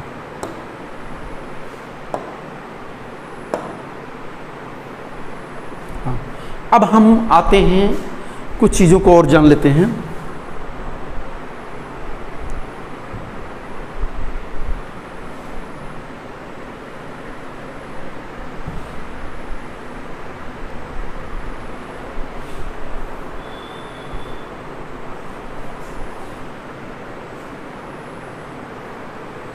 चलिए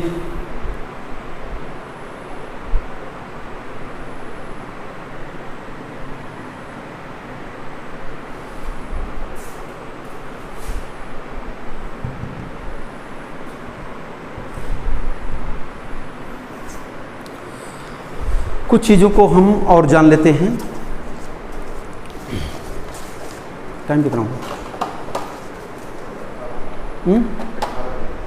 चलिए, मृदा से संबंधित हमने बताया था कि जैसे 3 पार्ट में डिवाइड किया गया था। पहला पार्ट एक जनरल इंट्रोडक्शन हो गया, उसकी शब्दावलियों के बारे में जान लिया। दूसरा पार्ट हो गया कि हमने भारत की मिट्टियों के बारे में देखा कि कहाँ कहाँ पर कौन सी मिट्टियाँ पाई जाती हैं। तीसरा पार्ट थोड़ा सा और भी शब्दावलियों को आप जान लीजिए कि मृदा अवकर्षण क्या होता है, मृदा अपर्दन क्या होता है, किन किन रूपों में होता है और इसके प्रबंधन के क्या उपाय करने चाहिए। बिल्कुल संक्षेप में बता रहा हूँ, बाकी इसको इन्वायरमेंट इकोलॉजी में ये चीज़ें आप पढ़ेंगे। तो देखिए, मृदा अवकर्षण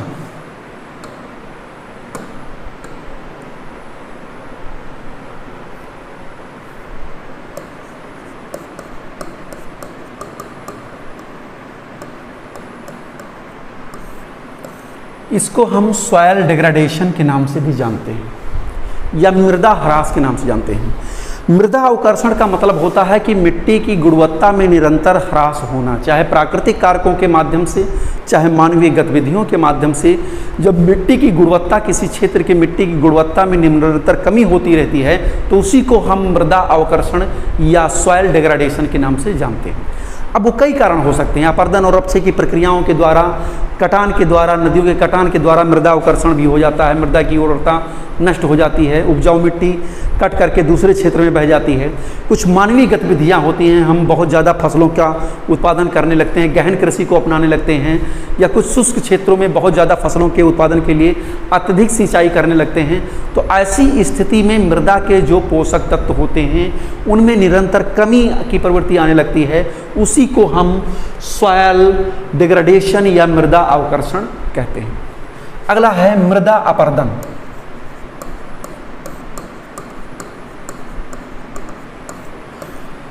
जब विभिन्न कारकों के माध्यम से, प्राकृतिक कारकों के माध्यम से मिट्टी एक स्थान से कट पीट करके दूसरे स्थान पर चली जाती है तो उसको हम मृदा अपर्दन कहते हैं। मृदा अपर्दन के द्वारा मिट्टी के ऊपरी परतों का विनाश होता है, जिसके कारण उपजाऊ मृदा का ह्रास होता है और फसल उत्पादकता धीरे धीरे कम होने लगती है। तो ये एक मृदा अपर्दन है। भारत में मृदा अपर्दन के बहुत से ऐसे क्षेत्र हैं जहाँ पर मिट्टी का कटान जारी है, जैसे चंबल का बीहड़ क्षेत्र है, हिमालय पर्वतीय क्षेत्र हैं और दक्षिण भारत के कुछ क्षेत्र हैं जहाँ पर मिट्टी का कटान बहुत ज़्यादा हो रहा है और उपजाऊ मिट्टी का ह्रास हो रहा है। इसके द्वारा बहुत ही नुकसान होता है। तो चलते देखते हैं थोड़ा सा मृदा अपर्दन किन रूपों में होता है। पहला होता है फ्लैश इरोजन।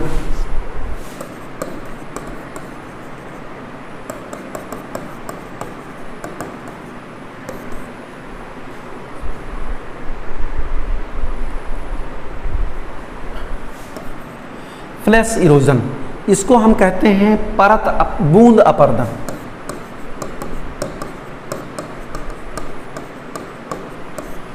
जब बारिश की बूंदें किसी समतल धरातल पर पड़ती हैं तो मिट्टी की ऊपरी परत असंगठित और वियोजित होकर के, विघटित होकर के अलग होने लगती है। यह मृदा अपर्दन की पहली प्रक्रिया होती है, जिसको हम फ्लैश अपर्दन या बूंद अपर्दन के नाम से जानते हैं।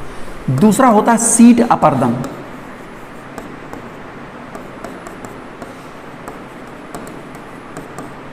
इसको हम कहते हैं परत अपर्दन।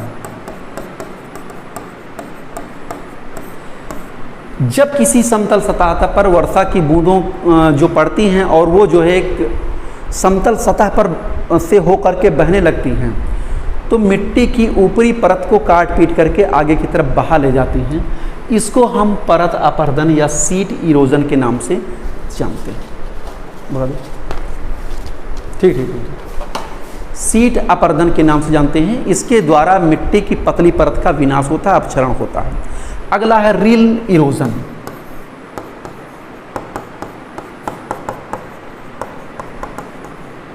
इसको हम कहते हैं रिल इरोजन ही इसको कह सकते हैं।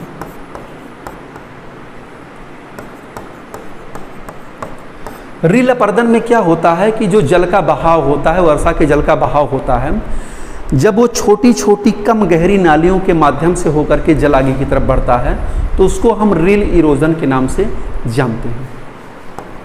और चौथा होता है गली इरोजन।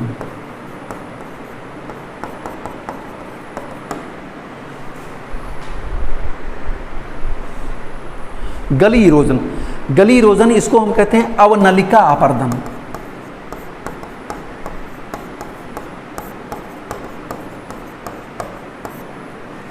अवनलिका अपर्दन में क्या होता है, वही छोटी छोटी नालियाँ जो एक रूप में बहती हैं उन्हीं का विस्तार हो जाता है और तमाम खड्ड का निर्माण कर देती हैं, यानी एक मुख्य धारा के रूप में वो बहने लगती हैं और जगह जगह पर जो कृषि क्षेत्र होते हैं उनको काट पीट करके बीहड़ का निर्माण कर देते हैं, उत्खात अस्ताकृति का निर्माण करते हैं। इसको हम बेडलैंड टोपोग्राफी कहते हैं।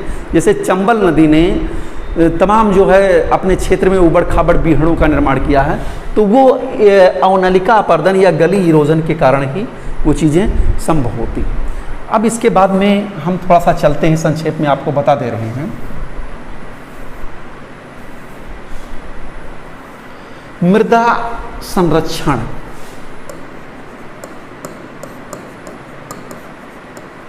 हालांकि ये चीज़ें आपको इन्वायरमेंट और इकोलॉजी में ये चीज़ें पढ़ाई जाएंगी आपको विस्तृत रूप से, लेकिन संक्षेप में भी यहाँ पर देख सकते हैं कि मृदा संरक्षण होता क्या है।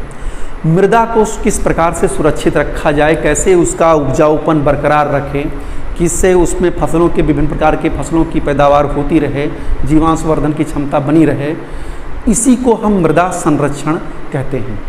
ये मुख्य रूप से 3 उपाय द्वारा हम मृदा को संरक्षित रख सकते हैं। पहला यांत्रिक उपाय, जिसमें हम जहाँ पर जल बहाव ज़्यादा हो रहा है, जिन खेतों पर या जिन क्षेत्रों पर, वहाँ पर मेड़बंदी भी कर सकते हैं, उसके द्वारा जल के बहाव को रोक सकते हैं। पर्वतीय क्षेत्रों पर समोच्च रेखीय जुताई के द्वारा हम जो है मृदा अपरदन को रोक सकते हैं। और जिन क्षेत्रों पर जल का प्रवाह बहुत तेज़ी के साथ होता है, वहाँ पर बड़े बड़े बोल्डर या पत्थर रख करके मिट्टी के कटान को हम रोक सकते हैं। ये यांत्रिकी उपाय है जिसके द्वारा मृदा संरक्षण किया जा सकता है। दूसरा है जैविक, बायोलॉजिकल मेथड। जैविक उपाय में क्या होता है,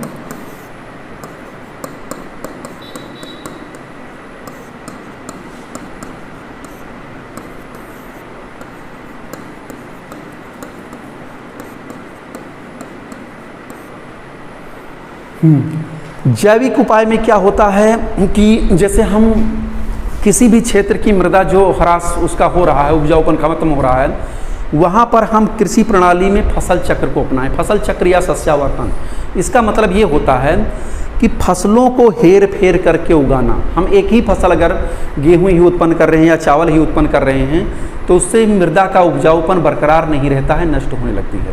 या केवल गन्ने की खेती कर रहे हैं, यानी एक ही प्रकार की फसलों का उत्पादन ना करें, बल्कि फसल चक्र अपना करके क्रमशः फसलों का उत्पादन करें। और कभी कभी ज़मीन को परती भी छोड़ दें, या सनई ढांचा जो जैविक कंपोस्ट खाद होता है उनको उत्पन्न करके उनको जो है जुताई के माध्यम से उनको मिट्टी में मिला दें।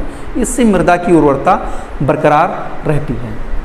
फिर है वर्मी कंपोस्ट, इसका भी प्रयोग किया जाए। विभिन्न प्रकार के जो जीव जंतु हैं उनको बढ़ावा दिया जाए। जैसे केचुआ को किसान मित्र कहा जाता है, वो मिट्टी को भुरभुरी और उपजाऊ करने का काम करता है। हरी खाद और जैविक खाद का प्रयोग करें और कृषि वानिकी को हम अपनाएं। ये सब चीज़ें आपको इन्वायरमेंटल स्टडी में जो है मुख्य रूप से पढ़ाया जाएगा, इसलिए यहाँ पर मैं संक्षेप में रूप में कर रहा हूँ। और तीसरा जो मृदा संरक्षण का उपाय होता है वो होता है सामाजिक वानिकी, सोशल फॉरेस्टिंग। इसके अंतर्गत हम जिन क्षेत्रों पर चराई ज़्यादा होती है जीव जंतुओं के द्वारा या पशुओं के द्वारा चराई ज़्यादा होती है, उन क्षेत्रों पर चराई पर रोक लगाएं, क्योंकि चराई के द्वारा मिट्टी के कण जो है ढीले होने लगते हैं और जब उन पर बरसात होती है तो वो कण जो है कट पीट करके आगे की तरफ बढ़ने लगते हैं। फिर एक है झूम कृषि पर रोक। झूम कृषि जो पूर्वोत्तर राज्यों में होती है, जहाँ पर झूम कृषि के अंतर्गत वनस्पतियों, झाड़ियों, वनों को काट करके वहाँ पर खेती की जाती है, फिर दूसरे स्थान पर बदल देते हैं, तो इस प्रक्रिया पर भी प्रतिबंध होना चाहिए। इससे हम मृदा को सुरक्षित कर सकते हैं। और सबसे बड़ी चीज़ है, किसी क्षेत्र में यदि मिट्टी का कटान हो रहा है तो वहाँ के एक जन समुदाय की भी एक महत्वपूर्ण जिम्मेदारी होती है कि उस मृदा अपरदन को रोकने के लिए प्रभावी कदम उठाएँ और जन सहयोग प्रदान करें। चलिए, ये आपका हो गया पार्ट मृदा, और इसी के साथ में ये पार्ट कंप्लीट होता है। लेकिन दूसरा पार्ट नेचुरल वेजिटेशन, इसको हम शुरुआत करने जा रहे हैं। थोड़ा सा इस पर भी चर्चा हो जाए। इसमें हम मुख्य रूप से प्राकृतिक वनस्पति क्या है और भारत में कौन कौन सी प्राकृतिक वनस्पति हैं, उनका क्षेत्र क्या है, संक्षेप में हम इसको भी जान लेते हैं। तो चलिए शुरुआत करते हैं। पास कर दो, पास। तो चलिए हम दूसरे पार्ट पर चलते हैं, प्राकृतिक वनस्पति। इसको मैं वर्ल्ड ज्योग्राफी पढ़ाते समय इस लेक्चर को दे चुका हूँ कि विश्व स्तर पर प्राकृतिक वनस्पतियों का वितरण कैसा है। उसमें मैंने भारत के बारे में भी थोड़ा सा बताया था, लेकिन इसमें स्पेशल आपको देखना है। थोड़ी देर में हम इसको भी देख लेते हैं कौन कौन सी वनस्पतियाँ हैं, इनकी विशेषताओं का। चूँकि मैं लेक्चर दे चुका हूँ पिछले लेक्चर में नेचुरल वेजिटेशन में, तो इसमें यही देखना है कि कौन सी वनस्पति भारत में कहाँ पर पाई जाती है। तो देखते हैं इंडिया नेचुरल वेजिटेशन।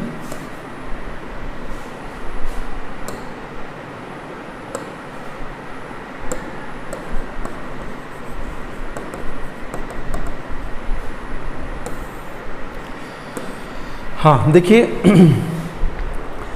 प्राकृतिक वनस्पति का तात्पर्य ऐसी वनस्पति से होता है जो किसी बिना मानवीय हस्तक्षेप के स्वतः उगती है। यानी किसी भी क्षेत्र की जलवायु परिस्थितियों, मृदा और जो तापक्रम, वर्षा की दशाएं हैं, उनसे प्रभावित होकर के यदि किसी क्षेत्र की वनस्पति स्वतः उगती है, यानी उसके उत्पत्ति और विकास में मनुष्य का कोई योगदान ना हो, तो ऐसी वनस्पति को हम प्राकृतिक वनस्पति कहते हैं।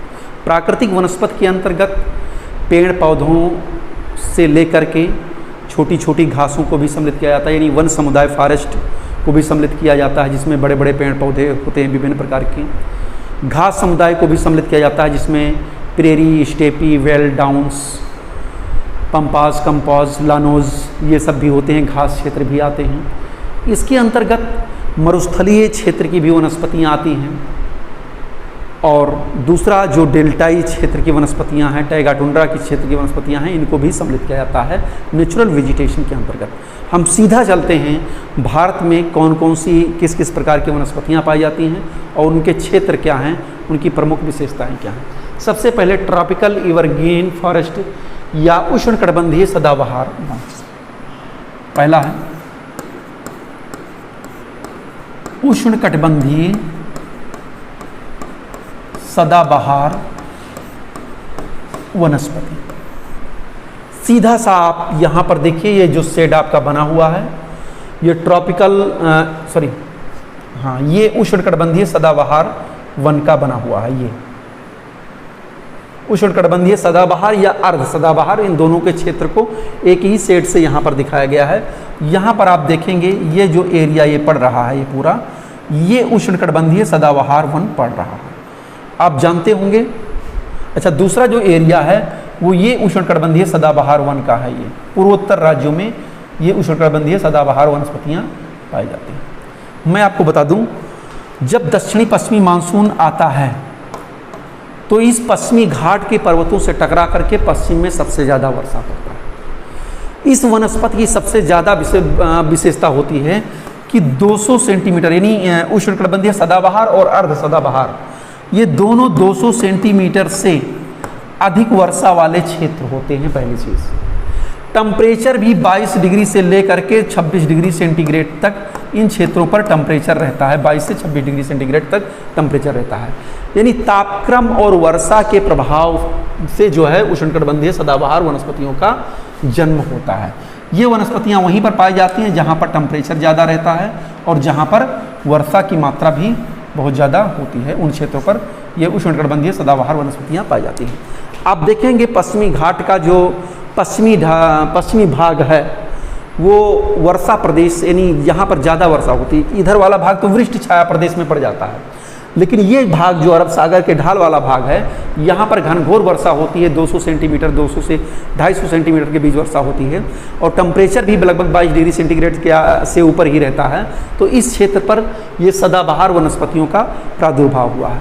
दूसरा, आप देखेंगे जब दक्षिणी पश्चिमी मानसून उत्तर की तरफ ऐसे बढ़ता है आगे की तरफ, तो यहाँ पर पूर्वोत्तर राज्यों पर खूब घनघोर कर बारिश होती है। कुछ पश्चिमी बंगाल के हिस्से पर, उड़ीसा के पूर्वी भाग पर, और यहाँ पर असम, मेघालय, त्रिपुरा, मिजोरम, नागालैंड, इन क्षेत्रों पर भी खूब ज़्यादा वर्षा होती है। यहाँ तक कि मैं बता दूँ, यहाँ पर गोरो, खासी, जयंतियाँ, इन पहाड़ियों के बीच में बादल उमड़ करके बहुत ज़्यादा भीषण वर्षा करते हैं। बहुत ज़्यादा वर्षा होती है। मासिन राम, चेरापूंजी, आप जान रहे हैं कि विश्व के सबसे ज़्यादा वर्षा वाले क्षेत्र हैं। तो इन भागों में जो है उष्णकटिबंधीय सदाबहार वनस्पतियाँ पाई जाती है। यह जैव विविधता की दृष्टि से भी बहुत धनी होती है और इसमें शुद्ध प्राथमिक उत्पादकता नेट प्रोडक्टिविटी भी सबसे ज़्यादा पाई जाती है। Cinchona, mahogany, rosewood, orchid, fern, आबुनस, बांस, ताड़, ये सब जो है लकड़ियाँ ये सब वृक्ष पाए जाते हैं। ये व्यापारिक महत्व की लकड़ियाँ नहीं होती हैं क्योंकि इनकी प्रकृति कठोर होती है। आप देखेंगे कि सह्याद्र जो क्षेत्र है यानी पश्चिमी घाट का जो क्षेत्र है, इसके उत्तरी सह्याद्र के क्षेत्र में इन उष्णकटिबंधीय सदाबहार वनों को सोलाश वन भी कहा जाता है। ये एक बार परीक्षा में पूछा गया है कि 16 वन किन क्षेत्रों में होते हैं, तो ये पश्चिमी घाट क्षेत्रों में, उत्तरी सह्याद्र में क्षेत्र में ये मुख्य रूप से पाए जाते हैं। अब आप देखेंगे तो इसमें और भी चीज़ें हैं। इसको अंडमान निकोबार द्वीप समूह, ये एरिया भी उष्णकटिबंधीय सदाबहार वनों का क्षेत्र है और इसको जो है उष्णकटिबंधीय वनस्पतियों का घर भी कहा जाता है, अंडमान निकोबार द्वीप समूह को। यहाँ पर जो है मुख्य रूप से विशालकाय वृक्ष डिप्टेरोकार्पस और टर्मिनालिया, ये 2 प्रकार के वृक्ष पाए जाते हैं जो बहुत ही महत्वपूर्ण वृक्ष हैं। अब इन्हीं क्षेत्रों में जो ये शेड से दिखाया गया है, इनमें सदाबहार और अर्ध सदाबहार दोनों प्रकार की वनस्पतियाँ पाई जाती हैं। कुछ वृक्ष होते हैं जैसे साइडर, हैलाक, कैल गुजराल, गुर्जन, लालटेन, चंबा, रोजवुड, ये सब जो है थोड़ा अर्ध सदाबहार प्रकार की वनस्पतियाँ हैं, लेकिन दोनों का क्षेत्र एक ही शेड से इसमें दिखाया गया है।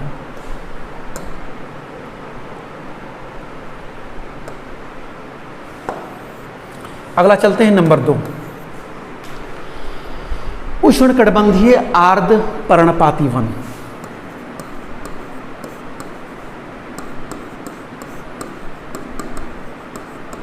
उष्णकटिबंधीय आर्द्र पर्णपाती वन, देखिए 2 प्रकार का ये होता है। एक होता है आर्द्र पर्णपाती जिसमें ह्यूमिडिटी ज़्यादा रहती है जिन क्षेत्रों में, यानी इन क्षेत्रों में वर्षा जो है लगभग 100 से 200 सेंटीमीटर के आसपास रहती है।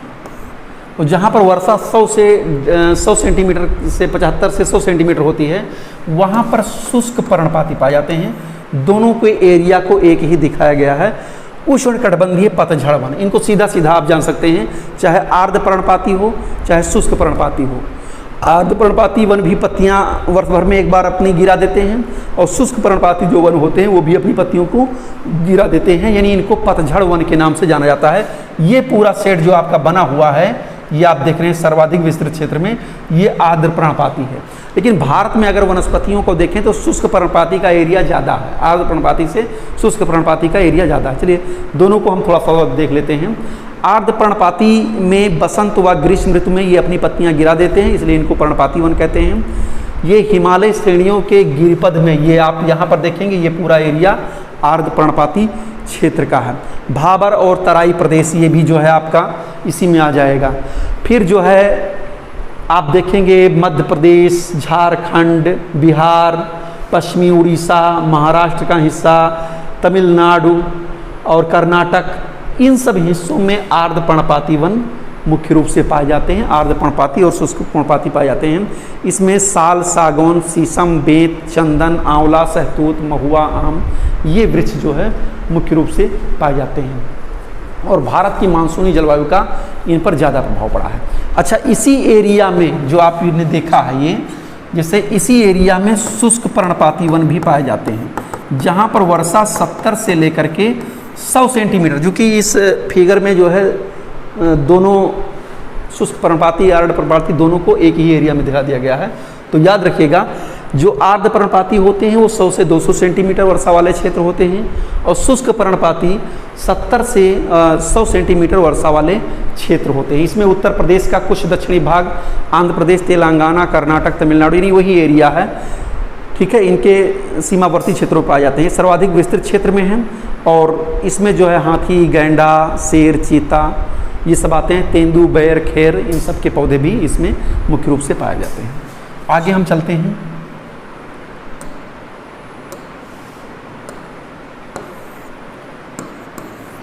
तीसरा जो है चौथा है शुष्क कटीली वनस्पतियाँ, मरुस्थलीय वनस्पतियाँ। शुष्क कटीली या मरुस्थलीय वनस्पतियाँ। आप यहाँ पर देख लीजिए, ये शेड जो दिखाया गया है उष्णकटिबंधीय कांटेदार झाड़ियाँ। ये आप देखेंगे पूरा राजस्थान का क्षेत्र, दक्षिणी हरियाणा, दक्षिणी पश्चिमी उत्तर प्रदेश, उत्तरी पश्चिमी मध्य प्रदेश, कुछ महाराष्ट्र गुजरात का हिस्सा, और यहाँ पर आप देखेंगे महाराष्ट्र का हिस्सा, कर्नाटक का हिस्सा। ये क्षेत्र जो है मुख्य रूप से कांटेदार झाड़ियाँ या शुष्क मरुस्थलीय वनस्पतियाँ इन क्षेत्रों पर मिलती हैं। वर्षा 70 सेंटीमीटर से कम पाई जाती है। 70 सेंटीमीटर से कम वर्षा वाले क्षेत्र होते हैं। मैं बता दूं, राजस्थान का जो अरावली पर्वत के पश्चिम का ये भाग है, ये 2 रीजन में डिवाइड है, एक सेमी डिजर्ट एरिया, एक डिजर्ट एरिया। ये प्योर डिजर्ट एरिया है। इस क्षेत्र में वनस्पतियाँ का पूर्णतः अभाव है, लेकिन इस क्षेत्र में सिंचाई के साधनों के विकास के कारण यहाँ पर वनस्पतियों का प्रादुर्भाव हुआ है और फसलें भी जो है यहाँ पर मुख्य रूप से उगाई जा रही हैं। तो हरियाणा, राजस्थान, गुजरात, मध्य प्रदेश, छत्तीसगढ़ का क्षेत्र, पश्चिमी घाट का जो वृष्ट छाया प्रदेश है, ये पश्चिमी घाट है, इसका जो वृष्ट छाया प्रदेश है, यानी ये एरिया जो है, इस क्षेत्र में भी जो है मुख्य रूप से ये शुष्क कटीली झाड़ियाँ या मरुस्थलीय वनस्पतियाँ पाई जाती हैं। इसमें बबूल, नागफनी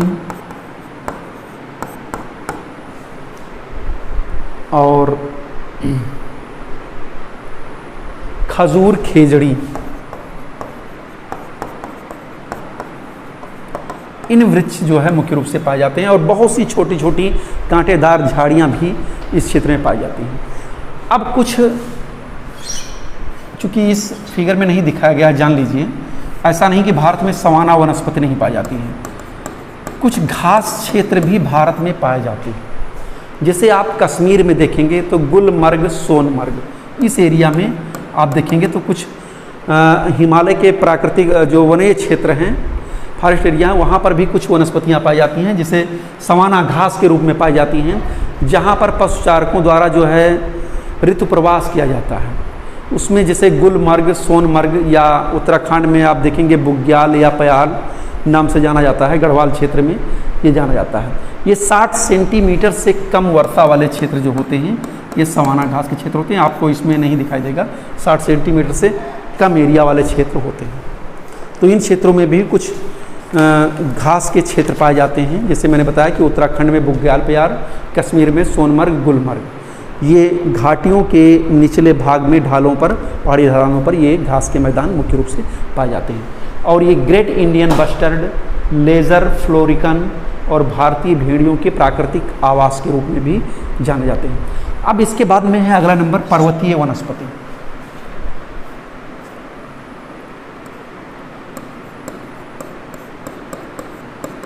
पर्वतीय वनस्पति आप देख रहे हैं, जहाँ पर पर्वतीय मिट्टी पाई जाती है उस क्षेत्र में पर्वतीय वनस्पति का ये विस्तार पाया जाता है। इधर जम्मू कश्मीर, लद्दाख का क्षेत्र, उत्तराखंड, सिक्किम और ये अरुणाचल प्रदेश का हिस्सा, ये पूरा पर्वतीय वनस्पति से बिल्कुल भरा पड़ा है।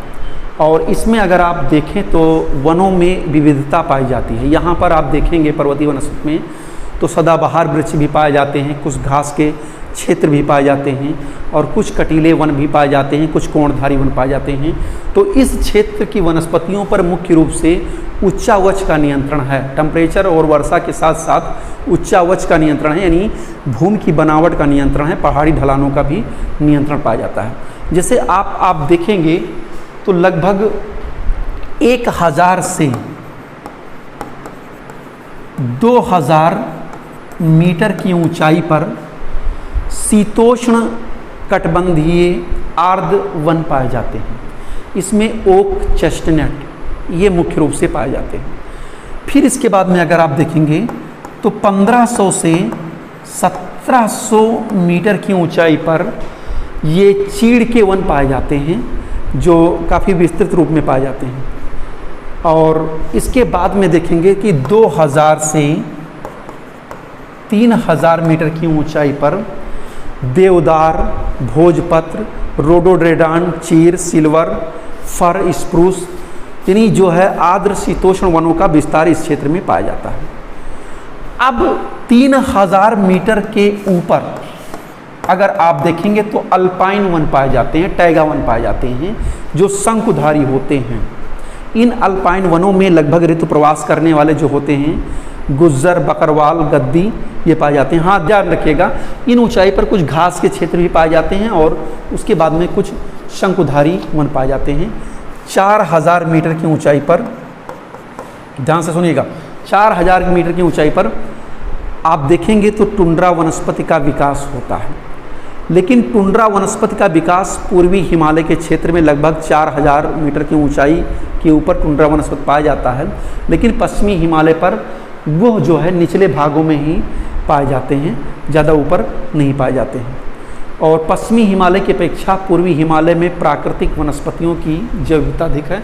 आप देखेंगे कि जो डाइवर्सिटी पाई जाती है वो पश्चिमी हिमालय में कम पाई जाती है और पूर्वी हिमालय में ज़्यादा पाई जाती है। हाँ, एक स्टेटमेंट थोड़ा सा देख लीजिए कि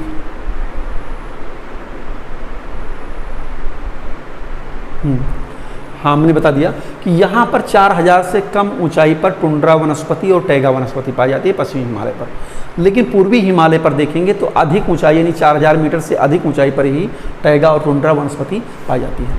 इस क्षेत्र में डाइवर्सिटी ज़्यादा है। पूर्वी हिमालय के जो वनस्पतियाँ हैं उनमें डाइवर्सिटी ज़्यादा पाई जाती है, जैव विविधता ज़्यादा पाई जाती है, जबकि पश्चिमी हिमालय में डाइवर्सिटी कम पाई जाती है।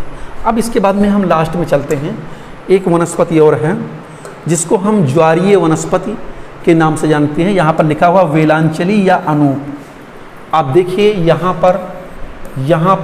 पर ये सब जो है ज्वारीय वनस्पतियों के क्षेत्र हैं।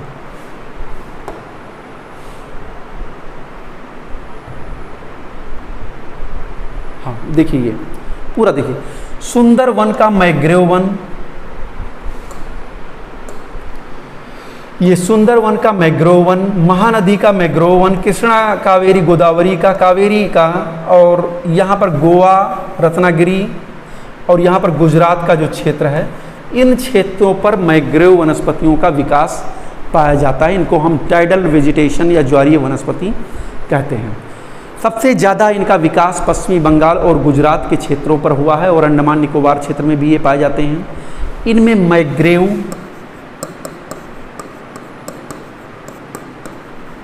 कैजुरीना,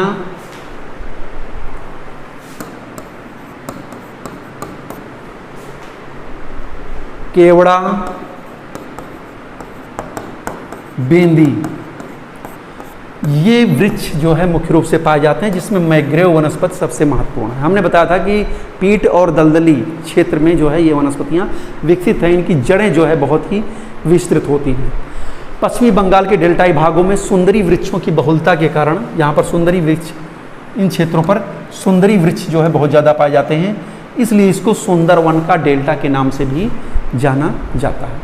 तो ये था मैग्रोव वनस्पतियों का क्षेत्र, इसको भी याद रखिएगा। कभी कभी पूछता है कि उत्तर से दक्षिण मैग्रोव वनस्पतियों का क्रम क्या है, तो सुंदरवन, महानदी, कृष्णा कावेरी और कृष्णा गोदावरी और कावेरी दक्षिण में ये मैग्रोव वनस्पतियों का क्षेत्र है। उत्तर में गुजरात के मैग्रोव वन और गोवा, ये क्षेत्र जो है मैग्रोव वनस्पतियों के क्षेत्र हैं। तो ये आपका पार्ट कंप्लीट होता है। इस लेक्चर में हमने प्रयास किया कि आपको नेचुरल वेजिटेशन और सॉयल दोनों के बारे में हमने मुख्य रूप से पढ़ा दिया। Okay, thank you.